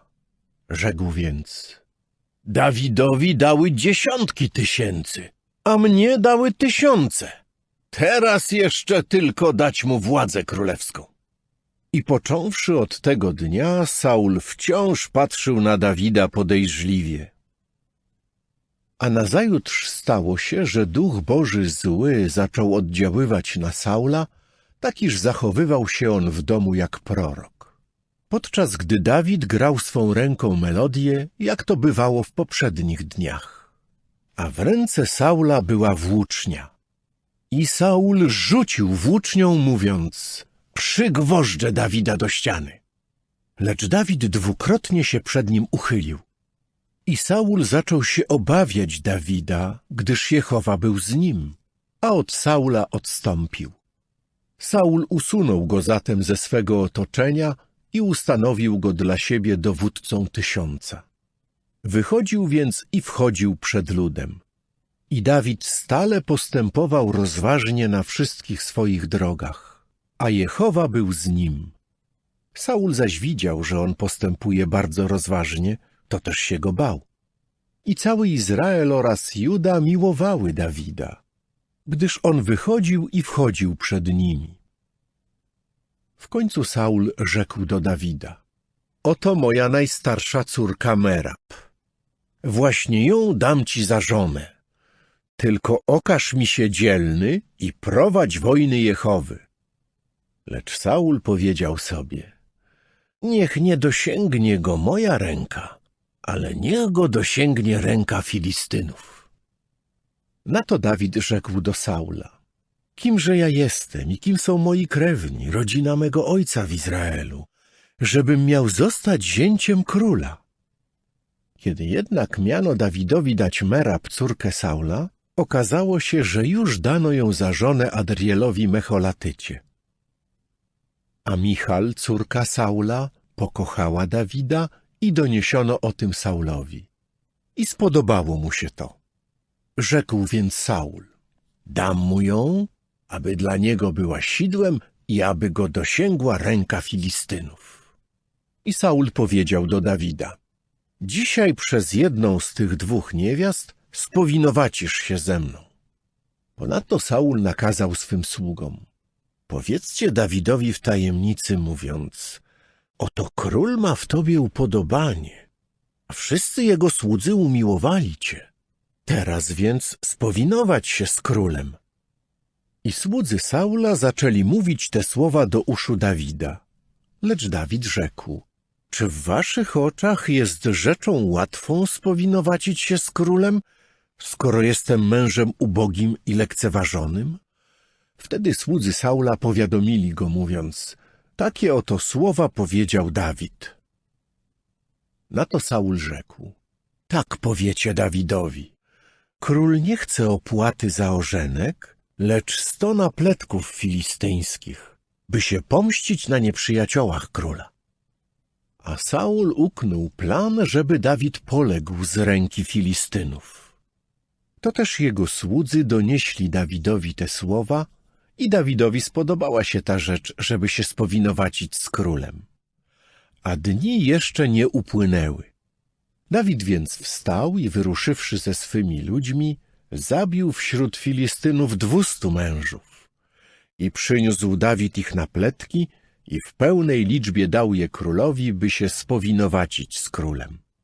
Wtedy Saul dał mu za żonę swą córkę Michal. I zobaczył Saul i poznał, że Jehowa jest z Dawidem.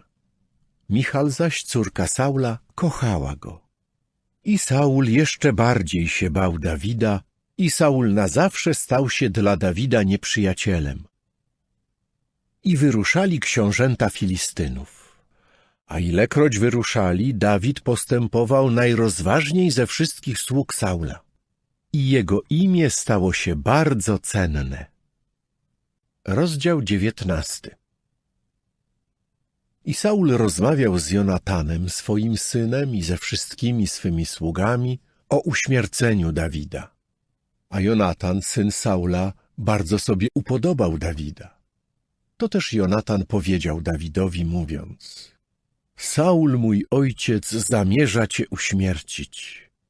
Proszę więc, miej się rano na baczności i zamieszkaj w kryjówce i pozostawaj w ukryciu.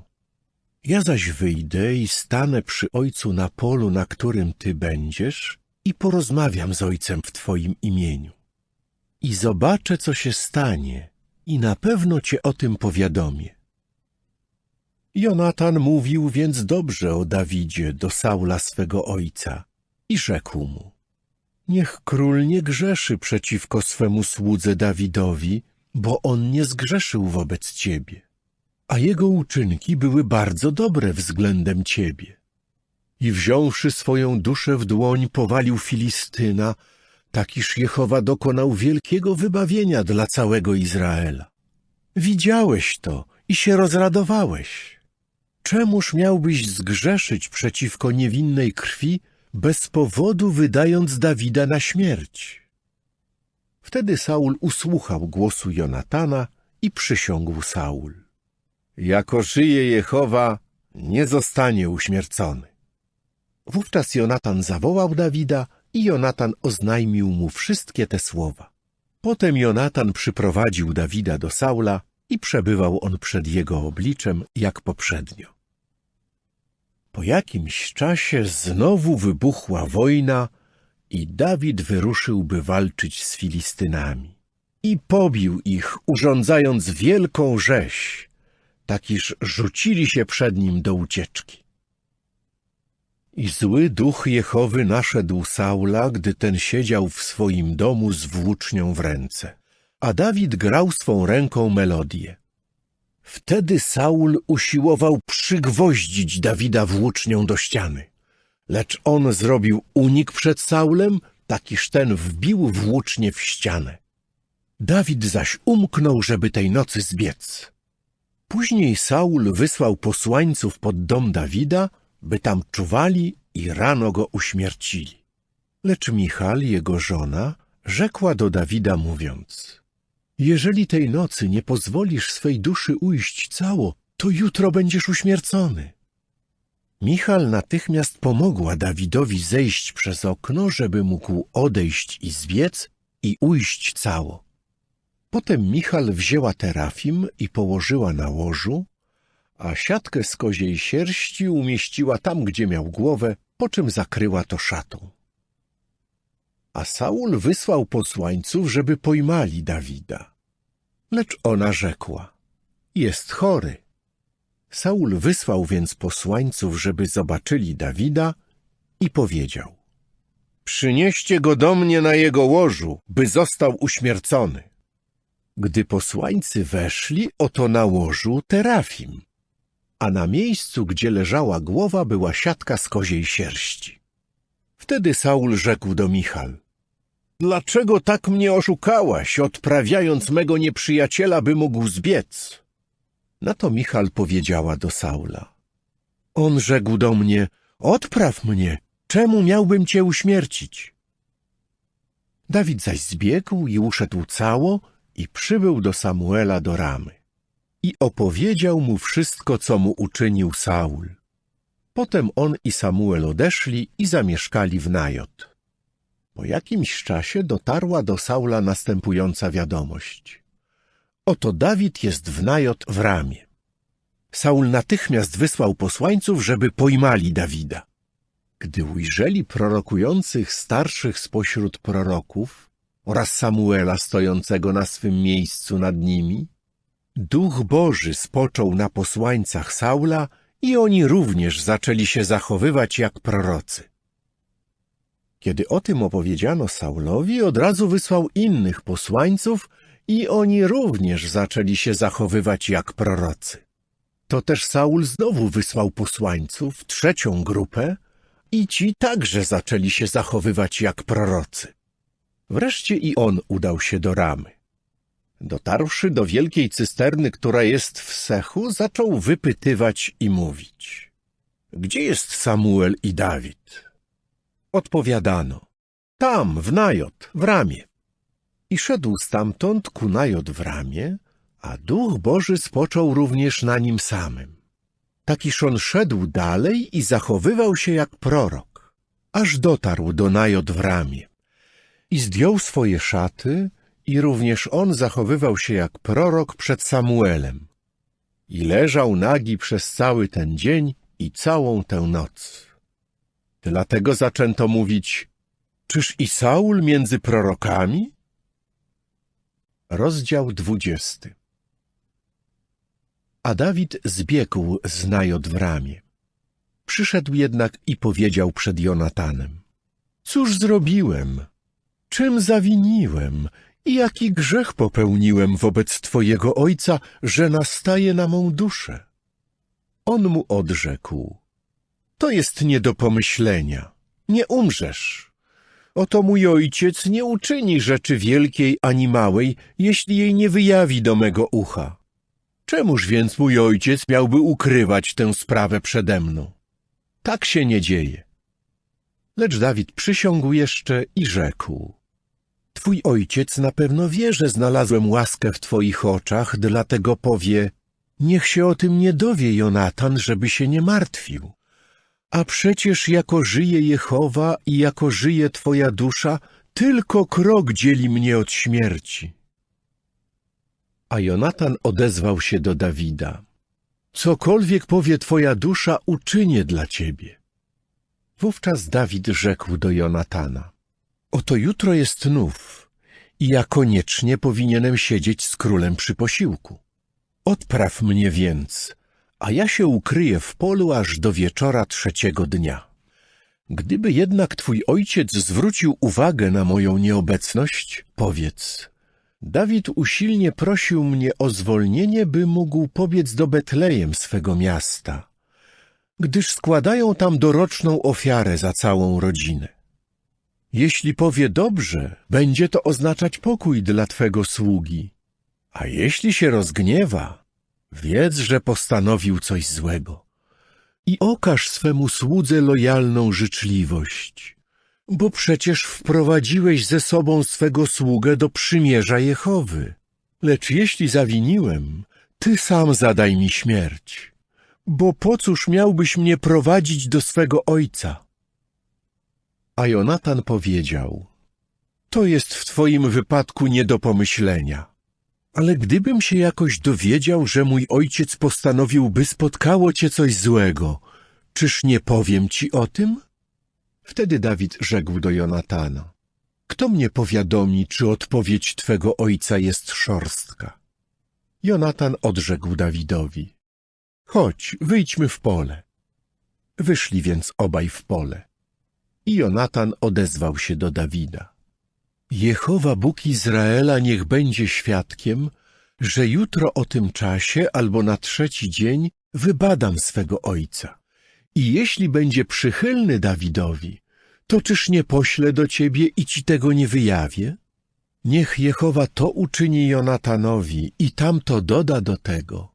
Jeśli mojemu ojcu wyda się dobre wyrządzić ci coś złego, a ja ci tego nie wyjawię i cię nie odprawię i nie pójdziesz w pokoju. A Jehowa niech będzie z tobą, jak był z moim ojcem.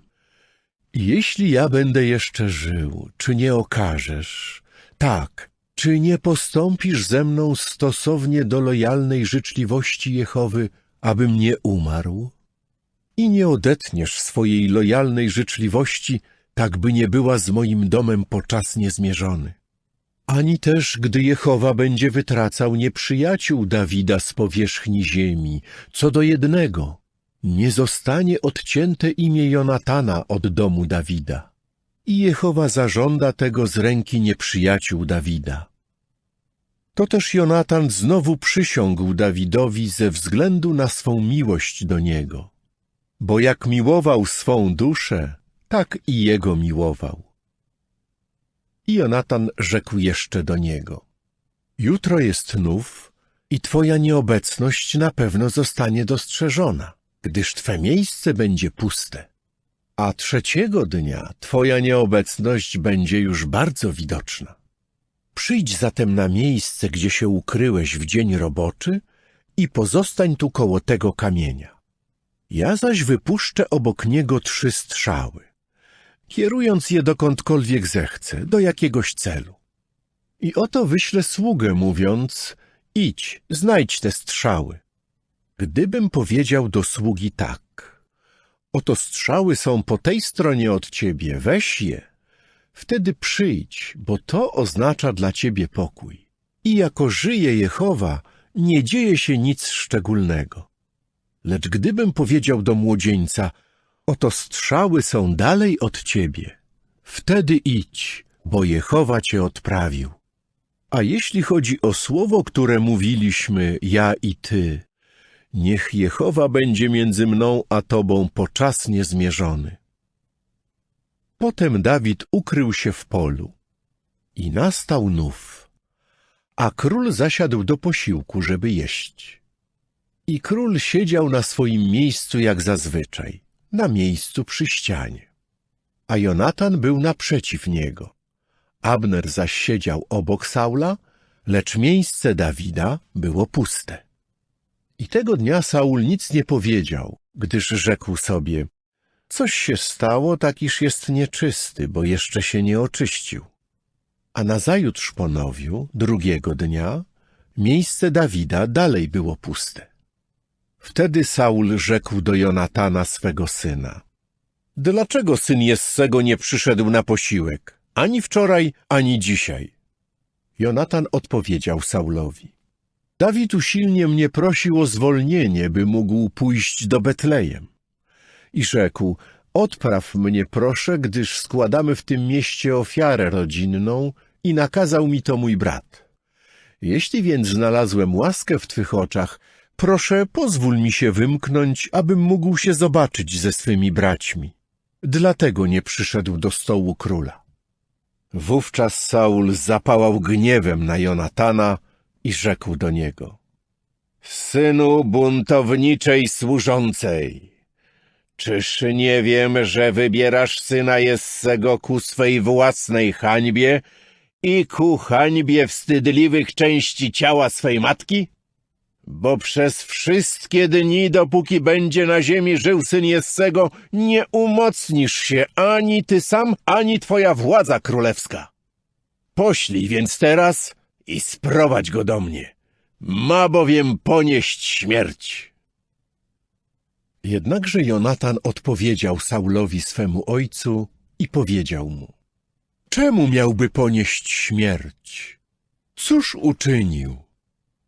Wtedy Saul rzucił w niego włócznią, by mu zadać cios. I Jonatan poznał, że jego ojciec postanowił uśmiercić Dawida.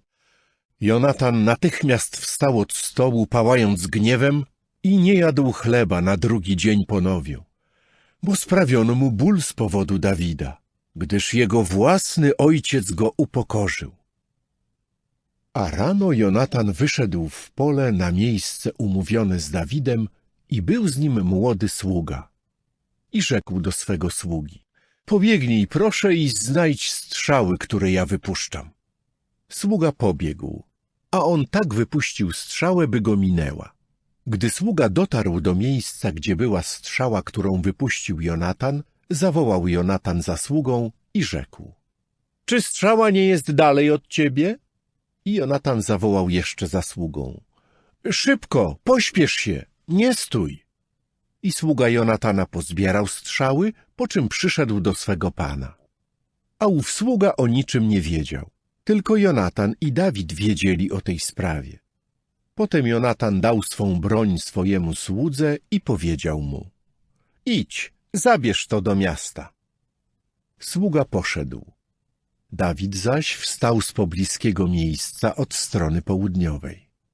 Następnie padł twarzą ku ziemi i pokłonił się 3 razy.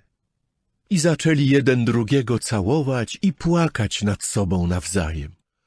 A najbardziej płakał Dawid. I Jonatan odezwał się do Dawida: idź w pokoju, ponieważ obaj przysięgliśmy w imię Jehowy, mówiąc: niech Jehowa będzie między mną a tobą i między moim potomstwem a twoim potomstwem po czas niezmierzony. To też Dawid wstał i ruszył w drogę. Jonatan zaś wszedł do miasta.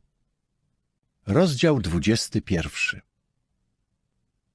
Później Dawid przybył do Nob, do kapłana Achimelecha. I Achimelech drżąc wyszedł Dawidowi na spotkanie i rzekł do niego: dlaczego jesteś sam i nie ma z tobą nikogo? Dawid odrzekł kapłanowi Achimelechowi: król dał mi nakaz w pewnej sprawie, po czym rzekł do mnie: niech się nikt niczego nie dowie o sprawie, z którą cię posyłam i co do której dałem ci nakaz. I umówiłem się z tymi młodzieńcami w takim a takim miejscu. Jeśli więc masz pod ręką 5 chlebów, to daj mi je do ręki, albo cokolwiek się znajdzie. Lecz kapłan odpowiedział Dawidowi mówiąc: nie mam pod ręką zwykłego chleba, tylko chleb święty. Pod warunkiem, że ci młodzieńcy przynajmniej trzymali się z dala od kobiet. A Dawid odpowiedział kapłanowi i rzekł do niego: przecież kobiety były od nas z dala, tak jak poprzednio, gdy wyruszałem i ciała młodzieńców pozostają święte, chociaż sama misja jest zwykła. A o ileż bardziej dzisiaj, gdy człowiek staje się święty na ciele. Wtedy kapłan dał mu to, co święte, gdyż nie było tam innego chleba oprócz chleba pokładnego, który został usunięty sprzed oblicza Jehowy, aby w dniu, w którym się go zabiera, można było tam położyć świeży chleb. A w owym dniu był tam przetrzymywany przed Jehową jeden ze sług Saula imieniem Doeg, Edomita, przełożony pasterzy Saula. I Dawid rzekł jeszcze do Achimelecha: a nie masz tu nic pod ręką, jakiejś włóczni albo miecza? Bo nie wziąłem w rękę ani swego miecza, ani swej broni, gdyż sprawa króla była pilna. Kapłan odrzekł: miecz Goliata Filistyna, którego zabiłeś na nizinie Ela. Oto jest za efodem zawinięty w płaszcz. Jeśli chciałbyś go sobie wziąć, to bierz, bo oprócz niego nie ma tutaj innego. A Dawid powiedział: żaden nie jest jak ten. Daj mi go. Potem Dawid wstał i tego dnia dalej uciekał przed Saulem, aż w końcu przybył do Achisza, króla Gat. A słudzy Achisza zaczęli mówić do niego: czyż to nie Dawid, król tej ziemi? Czy to nie o nim śpiewano na przemian wśród tańców i mówiono: pobił Saul swe 1000, Dawid zaś swe 10 000? I Dawid wziął sobie te słowa do serca i bardzo się zląkł Achisza króla Gat. Ukrył więc przed ich oczami, że jest przy zdrowych zmysłach i zaczął się w ich ręku zachowywać jak obłąkany. I na wrotach bramy kreślił krzyżyki i pozwalał, by ślina spływała mu po brodzie. W końcu Achisz rzekł do swych sług: oto widzicie człowieka, który szaleje. Po cóż mi go tu przyprowadzacie?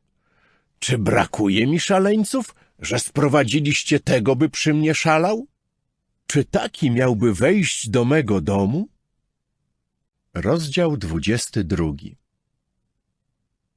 Dawid odszedł więc stamtąd i uciekł do jaskini Adullam. A jego bracia oraz cały dom jego ojca usłyszeli o tym i zeszli tam do niego. I zaczęli się przy nim zbierać wszyscy ludzie udręczeni i wszyscy ludzie mający zobowiązania wobec wierzyciela i wszyscy ludzie o rozgoryczonej duszy, a on został ich dowódcą. I zebrało się przy nim około 400 mężów.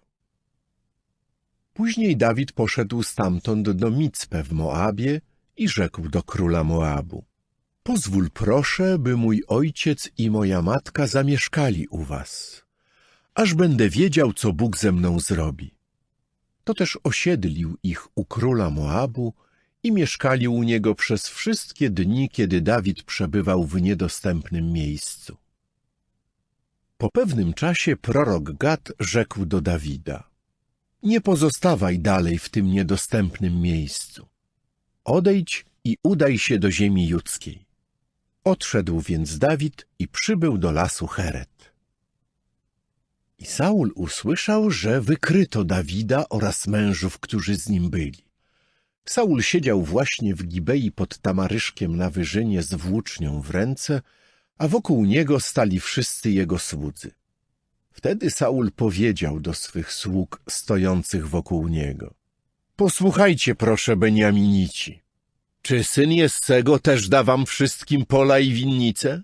Czy ustanowi was wszystkich dowódcami 1000 i dowódcami 100? Przecież wy wszyscy uknuliście spisek przeciwko mnie. Nikt nie wyjawia do mego ucha, gdy mój własny syn zawiera przymierze z synem Jessego. I nikt z was nie okazuje mi współczucia i nie wyjawia do mego ucha, że mój własny syn pobudził mego sługę przeciwko mnie, by czyhał w zasadzce, jak to jest dzisiaj. Wtedy Doeg Edomita, postawiony nad sługami Saula, odezwał się i rzekł: widziałem, jak syn Jessego przyszedł do Nob, do Achimelecha, syna Achituba, a ten pytał Jehowę w jego sprawie i dał mu żywność. Dał mu też miecz Filistyna Goliata. Król natychmiast posłał, by wezwano kapłana Achimelecha, syna Achituba, i cały dom jego ojca, kapłanów, którzy byli w Nob. Wszyscy więc przyszli do króla. Wówczas Saul rzekł: posłuchaj, proszę, synu Achituba. A ten odrzekł: oto jestem, mój panie. I Saul przemówił do niego: czemuście uknuli spisek przeciwko mnie, ty i syn Jessego, przez to, że dałeś mu chleb i miecz i że pytano Boga w jego sprawie, by powstał przeciwko mnie i czyhał w zasadzce, jak to jest dzisiaj. Na to Achimelech odpowiedział królowi i rzekł: a który spośród wszystkich twoich sług jest jak Dawid, człowiek wierny i zięć króla oraz dowódca twej straży przybocznej, szanowany w twym domu? Czy to od dzisiaj zacząłem pytać Boga w jego sprawie? To jest w moim wypadku nie do pomyślenia. Niech król niczym nie obciąża swych sług i całego domu mego ojca, bo w całej tej sprawie twój sługa nie wiedział o niczym małym ani wielkim. Lecz król rzekł: niechybnie umrzesz, Achimelechu, ty i cały dom twego ojca. Następnie król powiedział do biegaczy stojących koło niego: odwróćcie się i uśmierćcie kapłanów Jehowy, ponieważ ich ręka także jest z Dawidem i ponieważ wiedzieli, że jest zbiegiem, a nic mi nie wyjawili. Ale słudzy króla nie chcieli wyciągnąć ręki, by targnąć się na kapłanów Jehowy. W końcu król rzekł do Doega: odwróć się ty i targnij się na kapłanów. Doeg Edomita natychmiast się odwrócił i sam targnął się na kapłanów. I tego dnia uśmiercił 85 mężów noszących lniany efod. Nawet Nob, miasto kapłanów, wybił ostrzem miecza. Mężczyznę i kobietę, dziecko i oseska, jak też byka i osła i owce, ostrzem miecza. Wszakże jeden syn Achimelecha, syna Achituba, imieniem Abiatar, uszedł cało i uciekł, by iść za Dawidem. Potem Abiatar oznajmił Dawidowi: Saul pozabijał kapłanów Jehowy. Wówczas Dawid rzekł do Abiatara: dobrze wiedziałem tego dnia, ponieważ był tam Doeg Edomita, że z pewnością doniesie Saulowi. To ja skrzywdziłem każdą duszę z domu twego ojca. Pozostań więc ze mną, nie lękaj się, bo ktokolwiek nastaje na moją duszę, nastaje też na twoją duszę. Potrzebujesz bowiem mojej ochrony. Rozdział 23. Po jakimś czasie doniesiono Dawidowi: oto Filistyni toczą wojnę z Kejlą i już plądrują klepiska. A Dawid pytał Jehowę, mówiąc: czy mam iść i czy pobiję tych Filistynów? Jehowa odrzekł Dawidowi: idź, a pobijesz Filistynów i wybawisz Kejlę. Wtedy ludzie Dawida rzekli do niego: oto boimy się tutaj w Judzie, a cóż dopiero, gdybyśmy mieli wyruszyć do Kejli przeciw filistyńskim szeregom bojowym. To też Dawid jeszcze raz pytał Jehowę, a Jehowa odpowiedział mu i rzekł: wstań, idź do Kejli, gdyż ja wydaję Filistynów w twoją rękę. Wyruszył więc Dawid ze swymi ludźmi do Kejli i walczył z Filistynami i uszedł z ich dobytkiem, urządziwszy im wielką rzeź. I Dawid został wybawcą mieszkańców Kejli. I stało się, gdy Abiatar, syn Achimelecha, uciekł do Dawida do Kejli, że przyniósł w swej ręce efod. Po pewnym czasie doniesiono Saulowi: Dawid przybył do Kejli. A Saul przemówił: Bóg sprzedał go w moją rękę, bo sam siebie zamknął, gdyż wszedł do miasta mającego wrota i zasuwę. I Saul zwołał cały lud na wojnę, by wyruszyć do Kejli i oblegać Dawida oraz jego ludzi. A Dawid dowiedział się, że Saul knuje przeciw niemu coś niegodziwego.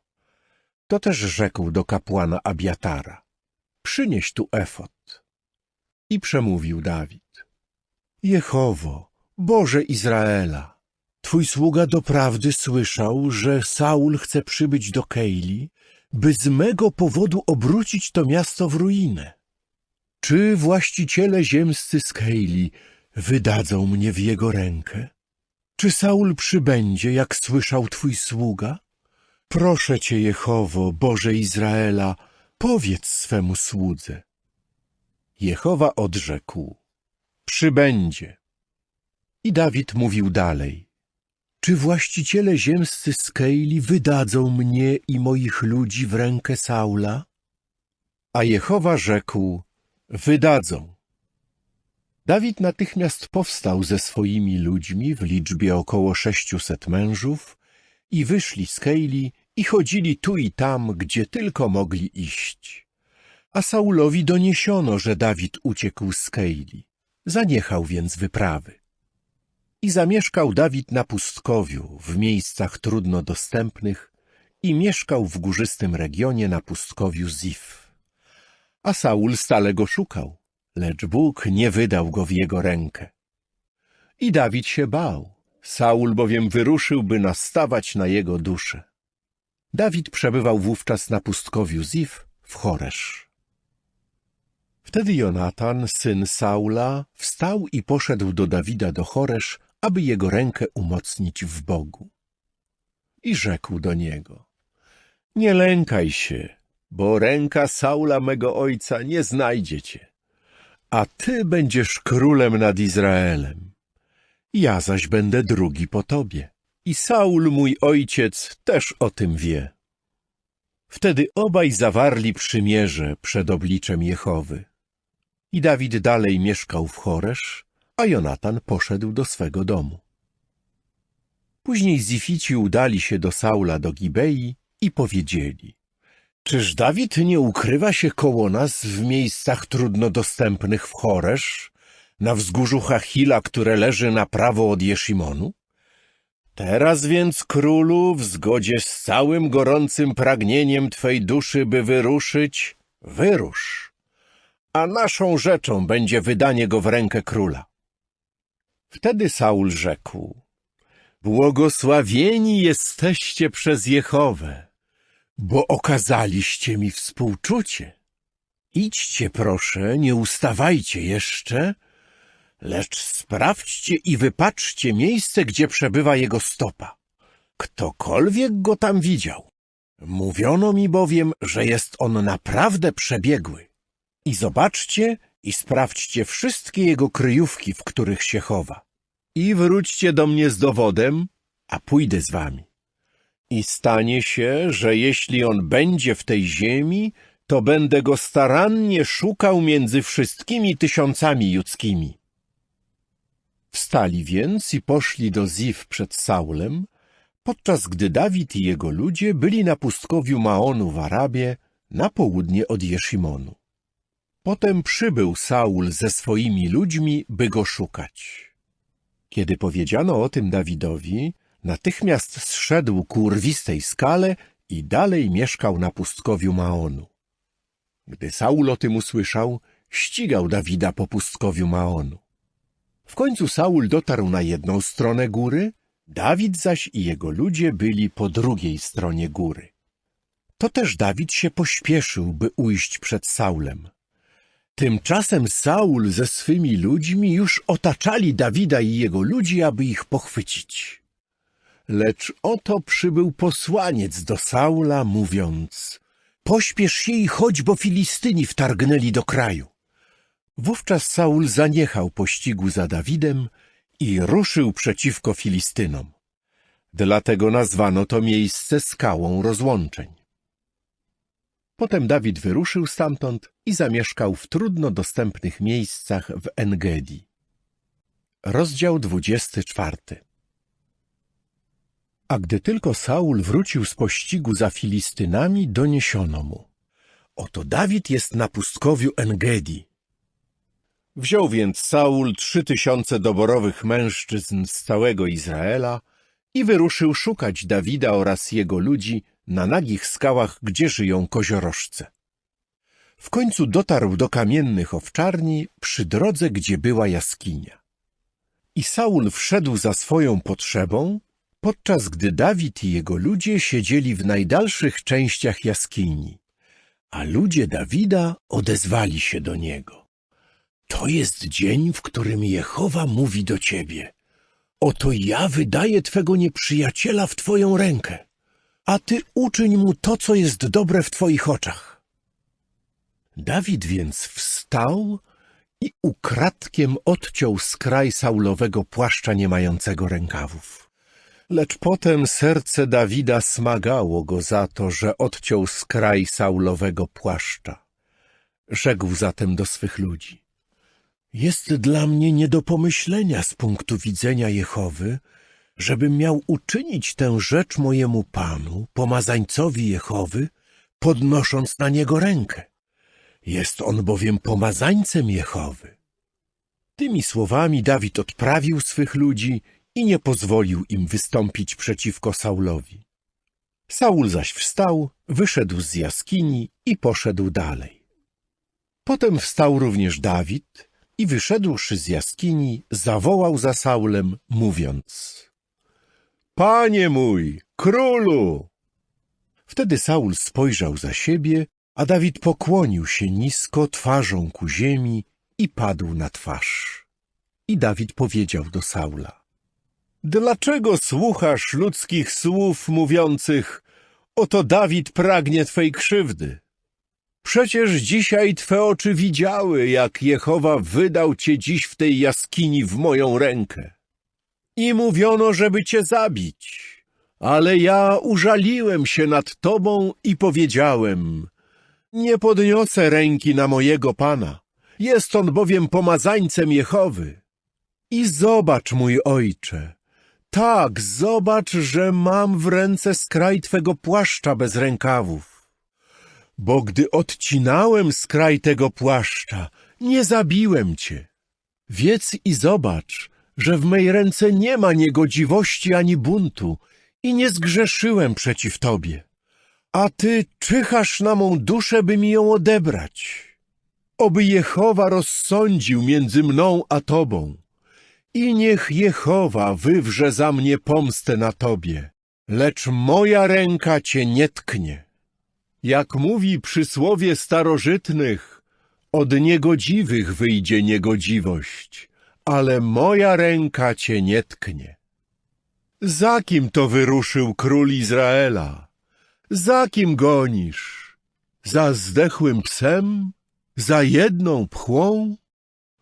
Niech Jehowa będzie sędzią i niech rozsądzi między mną a tobą. On też rozpatrzy i przeprowadzi moją sprawę sądową i mnie osądzi, by uwolnić mnie z twej ręki. A gdy Dawid skończył wypowiadać do Saula te słowa, Saul odezwał się: Czy to twój głos, synu mój Dawidzie? I podniósłszy swój głos, Saul zaczął płakać i rzekł jeszcze do Dawida: Jesteś bardziej prawy niż ja, bo ty wyświadczyłeś mi dobro, a ja wyrządziłem ci zło. I ty powiedziałeś dzisiaj, co dobrego uczyniłeś w związku ze mną, gdyż Jehowa wydał mnie w twoją rękę, a ty mnie nie zabiłeś.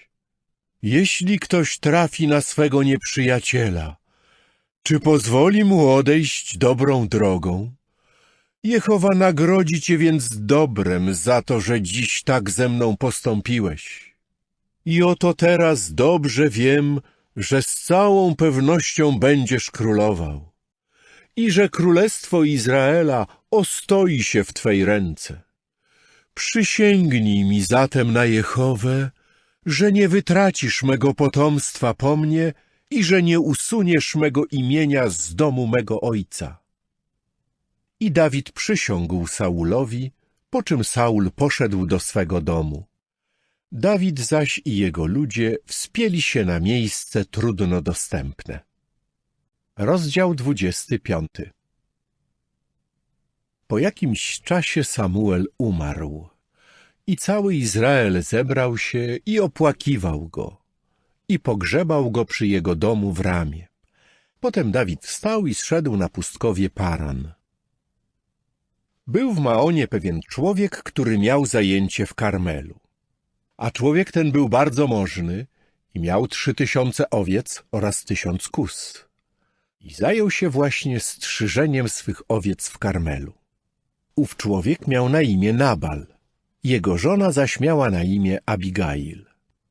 I żona była bardzo roztropna oraz pięknej postaci, lecz mąż był szorstki i zły w swych poczynaniach.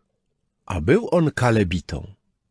I Dawid usłyszał na pustkowiu, że Nabal strzyże swoje owce. Wysłał więc Dawid 10 młodych mężczyzn i powiedział Dawid do tych młodzieńców: udajcie się do Karmelu i zajdźcie do Nabala i zapytajcie go w moim imieniu, jak mu się wiedzie. I tak powiedzcie memu bratu: niech ci się dobrze wiedzie, niech się też dobrze wiedzie twemu domowi i niech dobrze się wiedzie wszystkiemu, co posiadasz. Właśnie usłyszałem, że są u ciebie postrzygacze. Otóż byli przy nas twoi pasterze. Nie nękaliśmy ich i przez wszystkie dni ich pobytu w Karmelu nic nie zginęło z tego, co do nich należało. Zapytaj swoich młodzieńców, a opowiedzą ci, aby moi młodzieńcy znaleźli łaskę w twoich oczach, bo przyszliśmy w dniu dobrym. Daj więc proszę swoim sługom i synowi swemu Dawidowi, cokolwiek znajdzie twoja ręka. Przyszli zatem młodzieńcy Dawida i przemówiwszy do Nabala zgodnie ze wszystkimi tymi słowami w imieniu Dawida, czekali. Wtedy Nabal odpowiedział sługom Dawida, mówiąc: kimże jest Dawid i kim syn Jessego? W dzisiejszych czasach jest wielu sług, którzy uciekają każdy od swego pana. I czyż mam wziąć chleb i wodę oraz mięso z uboju, które przygotowałem swoim postrzygaczom, i dać to ludziom, o których nawet nie wiem skąd są? Wówczas młodzieńcy Dawida zawrócili i udali się w drogę powrotną, a przybywszy powiadomili go zgodnie ze wszystkimi tymi słowami. Dawid natychmiast rzekł do swych ludzi: niech każdy przypasze swój miecz. I każdy przypasał swój miecz, także i Dawid przypasał swój miecz. I wyruszyło za Dawidem około 400 ludzi, podczas gdy 200 zostało przy tobołach. Tymczasem jeden z młodzieńców powiadomił Abigail, żonę Nabala, mówiąc: oto Dawid przysłał posłańców z pustkowia, aby życzyć dobra naszemu panu, lecz on ich zwymyślał. A ludzie ci byli dla nas bardzo dobrzy i nie nękali nas, tak iż nic nam nie zginęło przez wszystkie dni, kiedy chodziliśmy przy nich podczas naszego pobytu w polu. Murem byli wokół nas zarówno w nocy, jak i w dzień, przez wszystkie dni, gdy przebywaliśmy z nimi pasąc trzodę. A teraz wiedz i zobacz, co zrobisz, bo zostało postanowione nieszczęście przeciw naszemu panu i całemu jego domowi, jako że jest on zbyt wielkim nicponiem, by z nim rozmawiać. Abigail natychmiast się pośpieszyła i wzięła 200 chlebów i 2 wielkie dzbany wina i 5 oprawionych owiec i 5 sea prażonego ziarna i 100 placków rodzynkowych oraz 200 placków sprasowanych fig i włożyła to na osły. Potem powiedziała do swych młodzieńców: idźcie przede mną, oto ja idę za wami. Ale swemu mężowi Nabalowi nic nie powiedziała. A gdy jadąc na ośle niepostrzeżenie zstępowała z góry, oto Dawid i jego ludzie schodzili naprzeciw niej. To też natknęła się na nich. A Dawid powiedział już: jedynie rozczarowanie mam z tego, że na pustkowiu strzegłem wszystkiego, co należy do tego człowieka. I nie zginęła żadna rzecz ze wszystkiego, co do niego należy, a on odpłaca mi złem za dobro. Niech Bóg to uczyni nieprzyjaciołom Dawida i tamto doda do tego, Jeśli ze wszystkich, którzy do niego należą, pozostawię do rana kogokolwiek, kto oddaje mocz na mur. Gdy Abigail ujrzała Dawida, natychmiast zsiadła śpiesznie z osła i padła na twarz przed Dawidem i pokłoniła się do ziemi. Potem przypadła mu do stóp i powiedziała: niech mnie samą, panie mój, obciąży to przewinienie. I proszę, pozwól swej niewolnicy przemówić do twych uszu i posłuchaj słów swej niewolnicy. Proszę, niech mój pan nie zważa w swym sercu na tego nicponia Nabala, bo jest on taki jak jego imię. Na imię ma Nabal i odznacza się brakiem rozsądku. Natomiast ja, twoja niewolnica, nie widziałam młodzieńców mojego pana, których posłałeś. A teraz, panie, jako żyje Jehowa i jako żyje twa dusza, Jehowa powstrzymał cię od obciążenia się winą krwi i zabiegania o swe wybawienie własną ręką. Niech więc twoi nieprzyjaciele oraz ci, którzy pragną krzywdy mego pana, będą jak Nabal. A co się tyczy tego daru, który jest wyrazem błogosławieństwa i który twoja służebnica przyniosła memu panu, niech zostanie przekazany młodzieńcom chodzącym śladami mego pana. Odpuść proszę występek swej niewolnicy, gdyż Jehowa niezawodnie uczyni mojemu panu trwały dom, bo mój pan prowadzi wojny Jehowy i nie znajdzie się w tobie zło po wszystkie twoje dni. Gdy człowiek powstanie, by cię ścigać i nastawać na twą duszę, to dusza mego pana z pewnością będzie zawinięta w woreczku życia u Jehowy, twego Boga. Lecz duszę twoich nieprzyjaciół wyrzuci on jak ze środka wgłębienia procy. A ponieważ Jehowa wyświadczy memu panu dobro względem ciebie, zgodnie ze wszystkim, co powiedział, na pewno dojdzie do tego, że ustanowi cię wodzem nad Izraelem.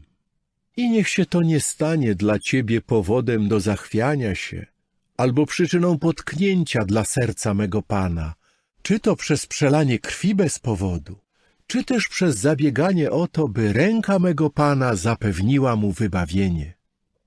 A Jehowa na pewno wyświadczy dobro memu panu. Ty zaś pamiętaj o swej niewolnicy.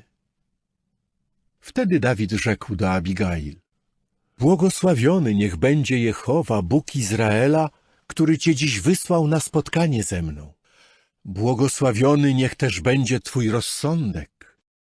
Błogosławiona bądź i ty, która powstrzymałaś mnie dziś od obciążenia się winą krwi i zabiegania o swe wybawienie własną ręką. Bo jako żyje Jehowa, Bóg Izraela, który mnie powstrzymał od wyrządzenia ci krzywdy, gdybyś się nie pośpieszyła z wyjściem mi na spotkanie, to do światła poranku na pewno nie pozostałby Nabalowi nikt, kto oddaje mocz na mur. Wówczas Dawid przyjął z jej ręki to, co mu przyniosła i rzekł do niej: idź w pokoju do swego domu. Zobacz, wysłuchałem twego głosu, aby okazać ci względy. Później Abigail przyszła do Nabala, a oto wyprawiał on w swym domu ucztę, niczym ucztę królewską. A serce Nabala było w dobrym nastroju. On zaś był zupełnie pijany. Nie powiedziała mu więc nic, ani małego, ani wielkiego, aż do światła poranku. Rano, gdy wino już opuściło Nabala, jego żona zaczęła mu o tym opowiadać. I serce w nim zamarło, a on stał się jak kamień. Potem, po upływie około 10 dni, Jehowa poraził Nabala, tak iż umarł. Dawid usłyszał, że Nabal umarł i rzekł: błogosławiony niech będzie Jehowa, który przeprowadził sprawę sądową dotyczącą mej zniewagi, by mnie uwolnić z ręki Nabala. I powstrzymał swego sługę od zła, a zło Nabala zwrócił Jehowa na jego głowę. I Dawid posławszy zaproponował Abigail, że ją pojmie za żonę. To też słudzy Dawida przyszli do Abigail do Karmelu i powiedzieli jej tak: Dawid przysłał nas do ciebie, bo chce cię pojąć za żonę. Natychmiast wstała i pokłoniwszy się twarzą ku ziemi, rzekła: Oto twoja niewolnica jest służebnicą do obmywania stóp sługom mego pana. Potem Abigail śpiesznie wstała i pojechała na ośle, a 5 jej służących szło za nią. Towarzyszyła więc posłańcom Dawida i później została jego żoną. Dawid wziął też Achinoam z Izrael i obie zostały jego żonami. Saul zaś dał Michal swą córkę, żonę Dawida, Paltiemu synowi Laisza, pochodzącemu z Gallim. Rozdział 26. Po jakimś czasie Zifici przyszli do Saula do Gibei, mówiąc: Czy Dawid nie ukrywa się na wzgórzu Hachila naprzeciwko Jeszimonu? Wstał więc Saul i udał się na pustkowie Zif, a z nim 3000 doborowych mężów izraelskich, by szukać Dawida na pustkowiu Zif. I Saul rozłożył się obozem na wzgórzu Hachila, które leży naprzeciw Jeszimonu przy drodze, podczas gdy Dawid mieszkał na pustkowiu. Zobaczył on, że Saul przybył za nim na to pustkowie. Wysłał więc Dawid zwiadowców, chcąc się upewnić, czy Saul naprawdę przybył. Potem Dawid wstał i udał się na miejsce, gdzie Saul obozował. I zobaczył Dawid miejsce, na którym położył się Saul, jak również Abner, syn Nera, dowódca jego wojska. A Saul leżał w obrębie osłony obozu, lud zaś obozował wokół niego. Wtedy Dawid odezwał się i rzekł do Achimelecha Chetyty i do Abiszaja, syna Cerui, brata Joaba: Kto pójdzie ze mną do Saula do obozu? Abiszaj odrzekł: Ja pójdę z tobą. I w nocy udał się Dawid z Abiszajem do tych ludzi. I oto Saul, leżąc, spał w obrębie osłony obozu, a jego włócznia była wbita w ziemię przy jego głowie. Abner zaś i wszyscy ludzie leżeli wokół niego. Wówczas Abiszaj rzekł do Dawida: Bóg wydał dzisiaj twego nieprzyjaciela w twoją rękę. Pozwól więc, proszę, że przygwożdżę go włócznią do ziemi tylko raz, a nie będę mu tego robił dwukrotnie. Dawid jednak powiedział do Abiszaja: Nie zabijaj go, bo któż wyciągnął rękę przeciwko pomazańcowi Jehowy i pozostał niewinny? I rzekł jeszcze Dawid: Jako żyje Jehowa, sam Jehowa zada mu cios. Albo przyjdzie jego dzień i będzie musiał umrzeć, albo pójdzie w bój i zostanie zabity. Jest dla mnie nie do pomyślenia z punktu widzenia Jehowy, żebym miał podnieść rękę na pomazańca Jehowy. Weź więc proszę włócznię, która jest przy jego głowie, oraz dzban na wodę i odejdźmy. I Dawid wziął włócznie oraz dzban na wodę, które były przy głowie Saula, po czym odeszli. I nikt tego nie widział ani nie zauważył, i nikt się nie obudził, bo wszyscy spali, jako że spadł na nich głęboki sen od Jehowy. Potem Dawid przeszedł na drugą stronę i stanął w pewnej odległości na wierzchołku góry, a przestrzeń między nimi była znaczna. I Dawid zawołał do tych ludzi i do Abnera, syna Nera, mówiąc: Czy nie odpowiesz, Abnerze?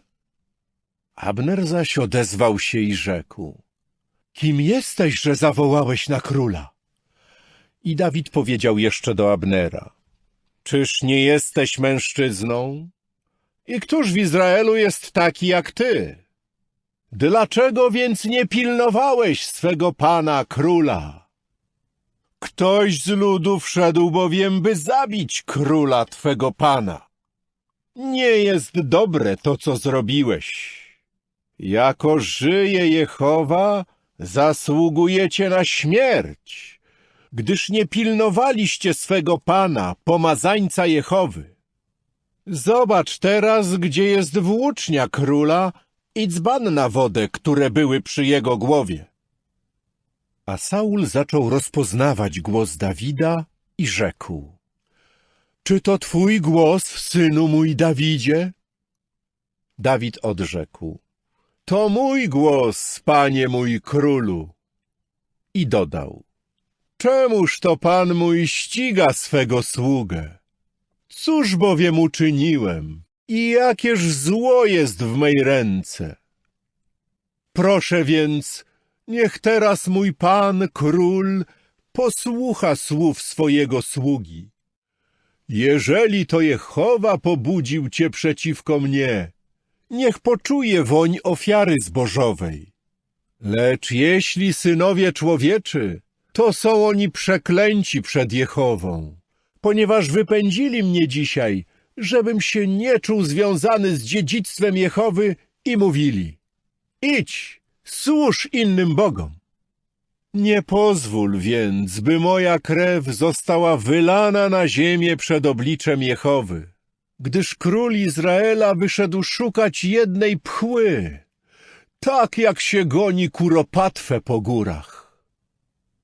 Saul zaś rzekł: Zgrzeszyłem. Wróć, synu mój Dawidzie, bo już więcej nie wyrządzę ci krzywdy, jako że moja dusza była dziś cenna w twoich oczach. Oto postąpiłem głupio i wielce zbłądziłem.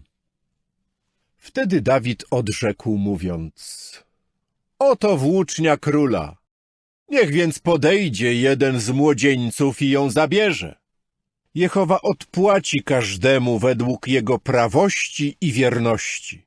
Bo dzisiaj Jehowa wydał cię w moją rękę, a ja nie chciałem wyciągnąć ręki przeciw pomazańcowi Jehowy.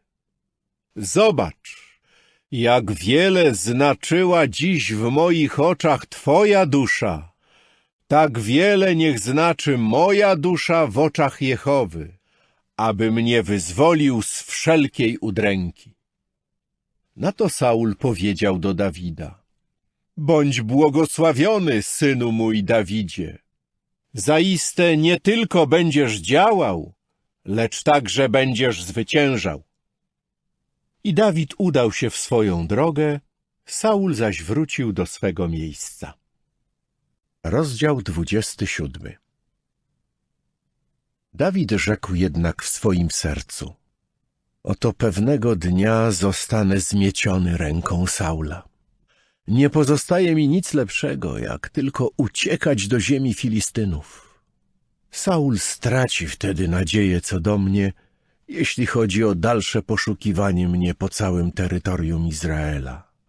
I tak ujdę z jego ręki. I Dawid wstał, po czym on i 600 ludzi, którzy z nim byli, przedostali się do Achisza, syna Maocha, króla Gat. I mieszkał Dawid u Achisza w Gat, on i jego ludzie, każdy ze swymi domownikami. Dawid i jego 2 żony, Achinoam i Izraelitka i Abigail z Karmelu, żona Nabala. Z czasem doniesiono Saulowi, że Dawid zbiegł do Gat, więc już dalej go nie szukał. Potem Dawid rzekł do Achisza: Jeżeli teraz znalazłem łaskę w twoich oczach, niech mi dadzą jakieś miejsce w jednym z miast tej krainy, abym mógł tam mieszkać. Bo czemu twój sługa miałby mieszkać z tobą w mieście królewskim? I Achisz dał mu tego dnia Ciklak. Dlatego Ciklak należy do królów Judy aż po dziś dzień. A liczba dni, w czasie których Dawid mieszkał w krainie Filistynów, wyniosła rok i 4 miesiące. I Dawid ze swoimi ludźmi wyruszył, by napaść na Geszurytów i Girzytów oraz Amalekitów. Zamieszkiwali oni bowiem ziemię, która ciągnęła się od Telam aż do Szur i aż do ziemi egipskiej. I Dawid podbił ową ziemię, lecz nie zachował przy życiu ani mężczyzny, ani kobiety. A zabrał trzody i stada, i osły, i wielbłądy, i szaty, po czym wrócił i przybył do Achisza. Wtedy Achisz rzekł: Dokąd dzisiaj wtargnęliście? Dawid odrzekł: na południe Judy i na południe Jerachmeelitów i na południe Kenitów. Dawid nie zachowywał przy życiu żadnego mężczyzny ani żadnej kobiety, by ich przyprowadzić do Gad, bo mówił, żeby na nas nie donieśli, mówiąc, tak uczynił Dawid. I w taki sposób postępował przez wszystkie dni swego pobytu w krainie Filistynów. Achisz zaś wierzył Dawidowi, mówiąc sobie, z całą pewnością stał się wstrętnym odorem wśród swego ludu Izraela i będzie musiał zostać moim sługą po czas niezmierzony. Rozdział 28. A w tych dniach Filistyni zaczęli zbierać swoje obozy, aby wojsko walczyło z Izraelem. Achisz rzekł więc do Dawida, zapewne wiesz, że to ze mną powinieneś wyjść do obozu, ty i twoi ludzie. Dawid odrzekł Achiszowi, wiesz zatem, co ma zrobić twój sługa. To też Achisz rzekł do Dawida, dlatego na stałe uczynię cię strażnikiem mojej głowy. A Samuel umarł i cały Izrael go opłakiwał i pogrzebał go w jego mieście Ramie. Saul zaś już wcześniej pousuwał z kraju media spirytystyczne oraz tych, którzy się trudnią przepowiadaniem wydarzeń. A Filistyni zebrali się i przybywszy rozłożyli się obozem w Szunem. Zebrał więc Saul całego Izraela i rozłożyli się obozem na Gilboa. Kiedy Saul zobaczył obóz Filistynów, zląkł się i jego serce zaczęło bardzo drżeć. Chociaż Saul pytał Jehowę, Jehowa mu nie odpowiedział, ani przez sny, ani przez Urim, ani przez proroków. W końcu Saul rzekł do swych sług, poszukajcie mi kobiety, która jest mistrzynią jako medium spirytystyczne, a pójdę do niej i zasięgnę jej rady. Wtedy jego słudzy powiedzieli mu, oto jest w Endor kobieta będąca mistrzynią jako medium spirytystyczne. To też Saul zmienił swój wygląd, przywdział inne szaty i poszedł on i dwaj ludzie z nim i przybyli w nocy do owej kobiety.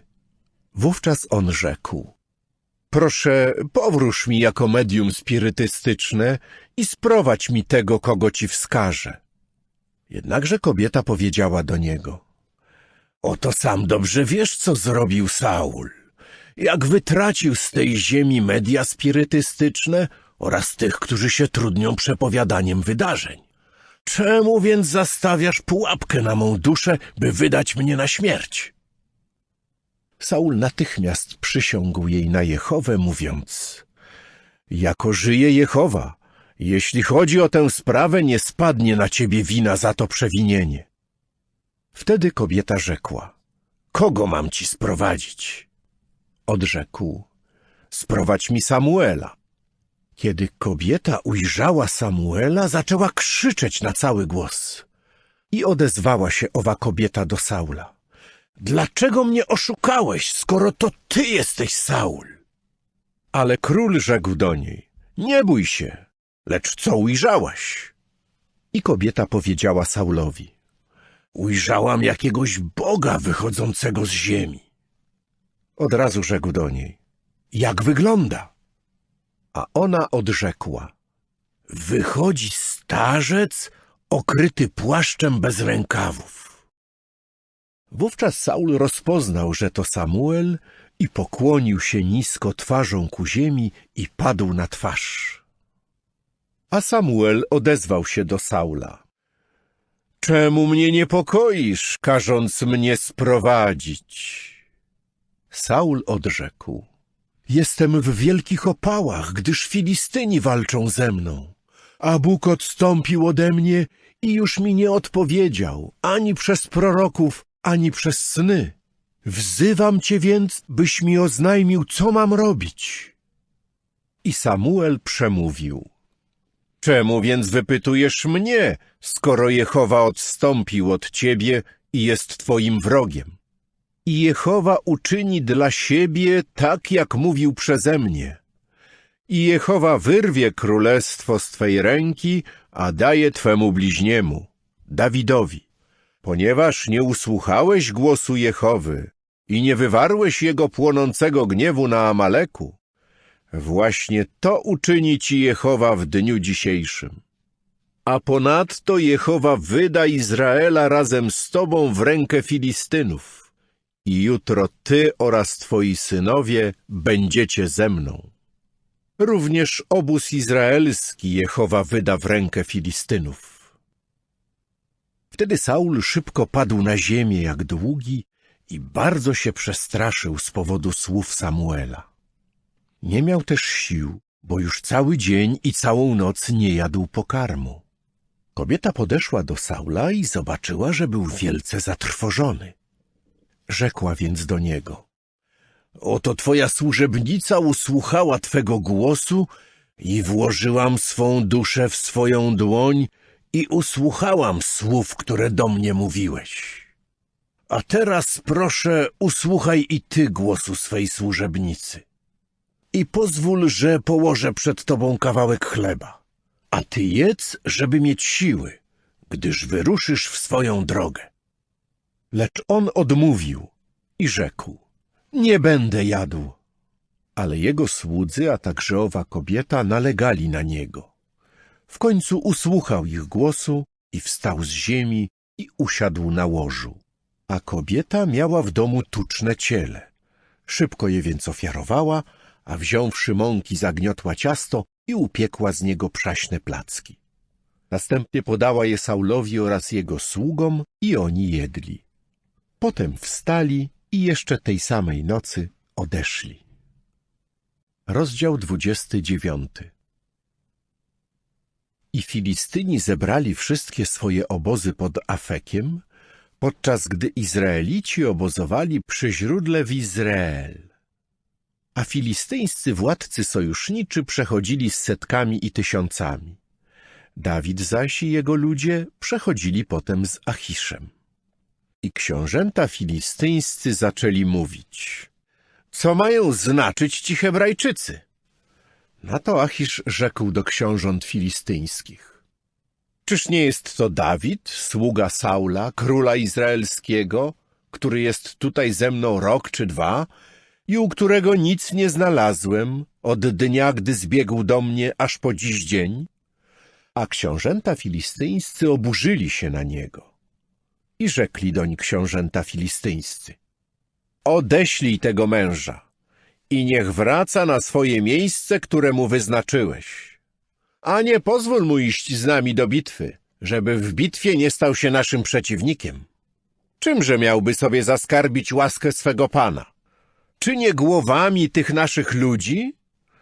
Czyż nie jest to Dawid, któremu śpiewano na przemian wśród tańców i mówiono: pobił Saul swe tysiące, Dawid zaś swe dziesiątki tysięcy?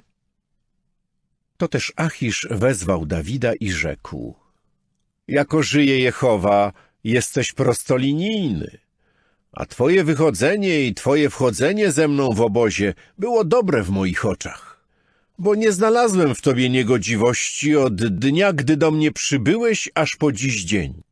Lecz w oczach władców sojuszniczych nie jesteś dobry. Wróć więc teraz i idź w pokoju, żebyś nie zrobił niczego, co byłoby złe w oczach filistyńskich władców sojuszniczych. Dawid jednak odrzekł Achiszowi: cóż więc zrobiłem i co znalazłeś w swoim słudze od dnia, gdy przyszedłem przed twoje oblicze aż po dziś dzień, że nie mam iść i walczyć z nieprzyjaciółmi mego pana króla? Wtedy Achisz odpowiedział Dawidowi mówiąc: wiem dobrze, że w moich oczach jesteś dobry, jak anioł Boży. Tylko że książęta filistyńscy powiedzieli: niech nie wyrusza z nami do bitwy. Wstań więc wcześnie rano ze sługami twego pana, którzy przyszli z tobą, a wstańcie wcześnie rano, kiedy się wam rozwidni. Wtedy odejdźcie. To też Dawid wstał wcześnie, on i jego ludzie, aby rano odejść i powrócić do ziemi Filistynów. Filistyni zaś wyruszyli do Izrael. Rozdział 30. A gdy trzeciego dnia Dawid i jego ludzie zbliżali się do Ciklak, Amalekici wtargnęli na południe i do Ciklak. I uderzyli na Ciklak i spalili je ogniem. I uprowadzili do niewoli kobiety oraz wszystkich, którzy w nim byli, od najmniejszego do największego. Nikogo nie uśmiercili, lecz ich uprowadzili i odeszli. Kiedy Dawid przyszedł ze swoimi ludźmi do miasta, oto było spalone ogniem, a ich żony oraz synowie i córki zostali uprowadzeni do niewoli. A Dawid i lud, który był z nim, podnieśli swój głos i płakali, aż nie mieli już sił do dalszego płaczu. Zostały też uprowadzone do niewoli dwie żony Dawida, Achinoam Izraelitka i Abigail z Karmelu, żona Nabala.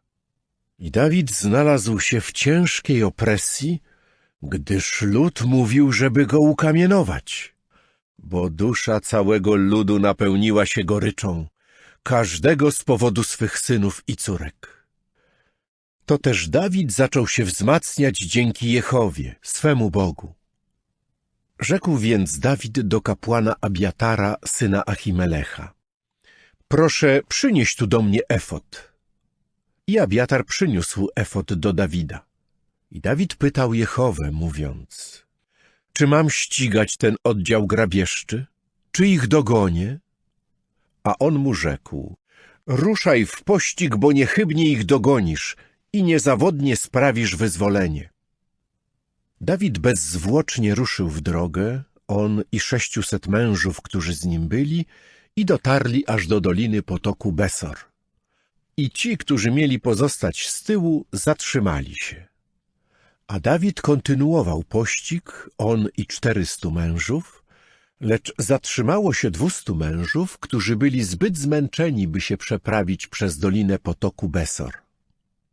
A w polu natknęli się na jakiegoś mężczyznę, Egipcjanina. Wzięli go więc do Dawida i dali mu chleba do jedzenia oraz wody do picia. Potem dali mu kawałek placka z prasowanych fig i 2 placki rodzynkowe. Wtedy się najadł i jego duch wrócił do niego. Bo już 3 dni i 3 noce nie jadł chleba ani nie pił wody. Wówczas Dawid rzekł do niego: do kogo należysz i skąd jesteś? Na co ten odrzekł: jestem egipskim sługą, niewolnikiem pewnego męża, Amalekity. Lecz mój pan mnie zostawił, bo 3 dni temu zachorowałem.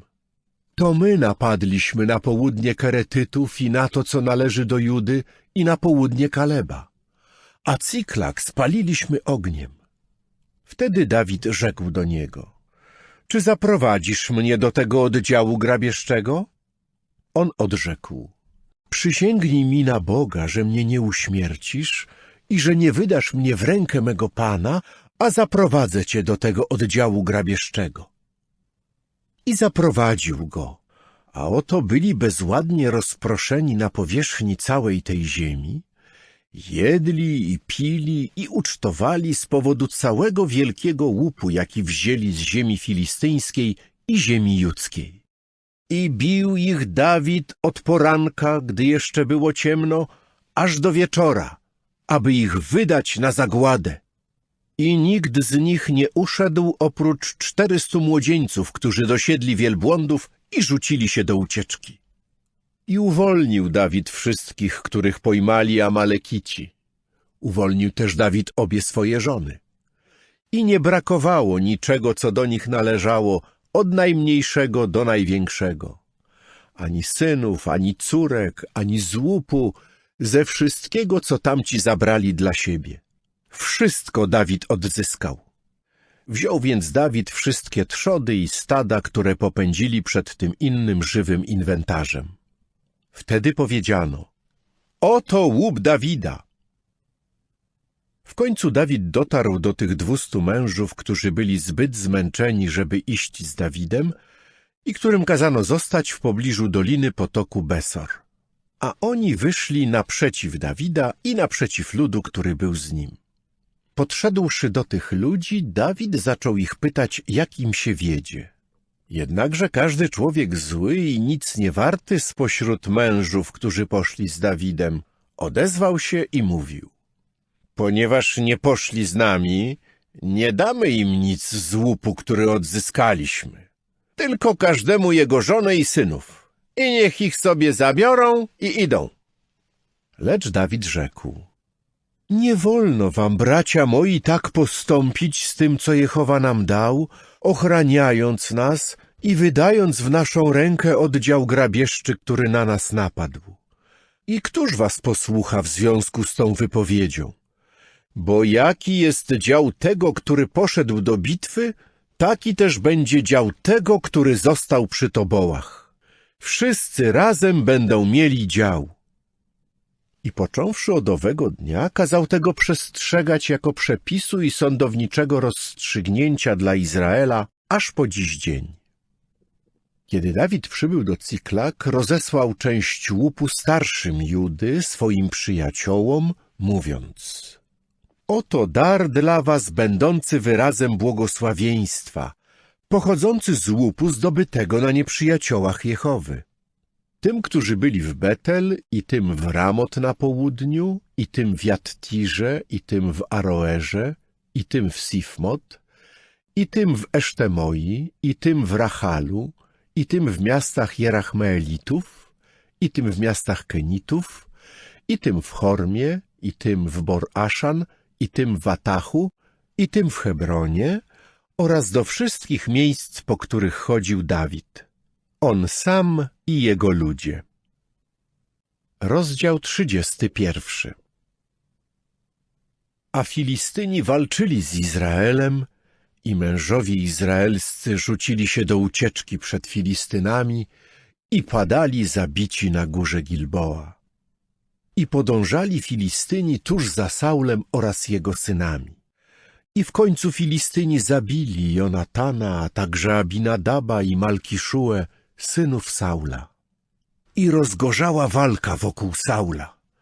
I strzelcy, łucznicy w końcu go znaleźli i został ciężko zraniony przez strzelców. Wówczas Saul rzekł do swego giermka: dobądź miecza i przebij mnie nim, żeby ci nieobrzezańcy nie przyszli i nie przebili mnie i nie znieważyli. A jego giermek nie chciał, gdyż bardzo się bał. To też Saul wziął miecz i padł nań. Kiedy giermek zobaczył, że Saul umarł, również on padł na swój miecz i umarł razem z nim. Tak to Saul i trzej jego synowie oraz jego giermek, a także wszyscy jego ludzie poumierali razem tego dnia. Kiedy mężowie izraelscy, którzy byli w regionie owej niziny i w regionie nadjordańskim, ujrzeli, że tamci mężowie izraelscy uciekli i że Saul oraz jego synowie ponieśli śmierć, wówczas zaczęli opuszczać miasta i uciekać. Potem przyszli Filistyni i w nich zamieszkali. A gdy nazajutrz Filistyni przyszli odzierać zabitych, znaleźli Saula i jego trzech synów, którzy polegli na górze Gilboa. Odcięli mu więc głowę i zdarli zeń zbroję i posyłali po całej ziemi filistyńskiej, by powiadomić domy swych bożków i lud. W końcu umieścili jego zbroję w domu wizerunków Asztarte, a jego zwłoki przymocowali do muru Bet-Szan. A jeśli chodzi o Saula, mieszkańcy Jabesz-Gilead usłyszeli, co Filistyni z nim zrobili. Natychmiast powstali wszyscy dzielni mężowie i szli przez całą noc i zdjęli zwłoki Saula oraz zwłoki jego synów z muru Bet-Szan i przyszedłszy do Jabesz, spalili je tam. Potem wzięli ich kości i pogrzebali je pod tamaryszkiem w Jabesz i pościli przez 7 dni.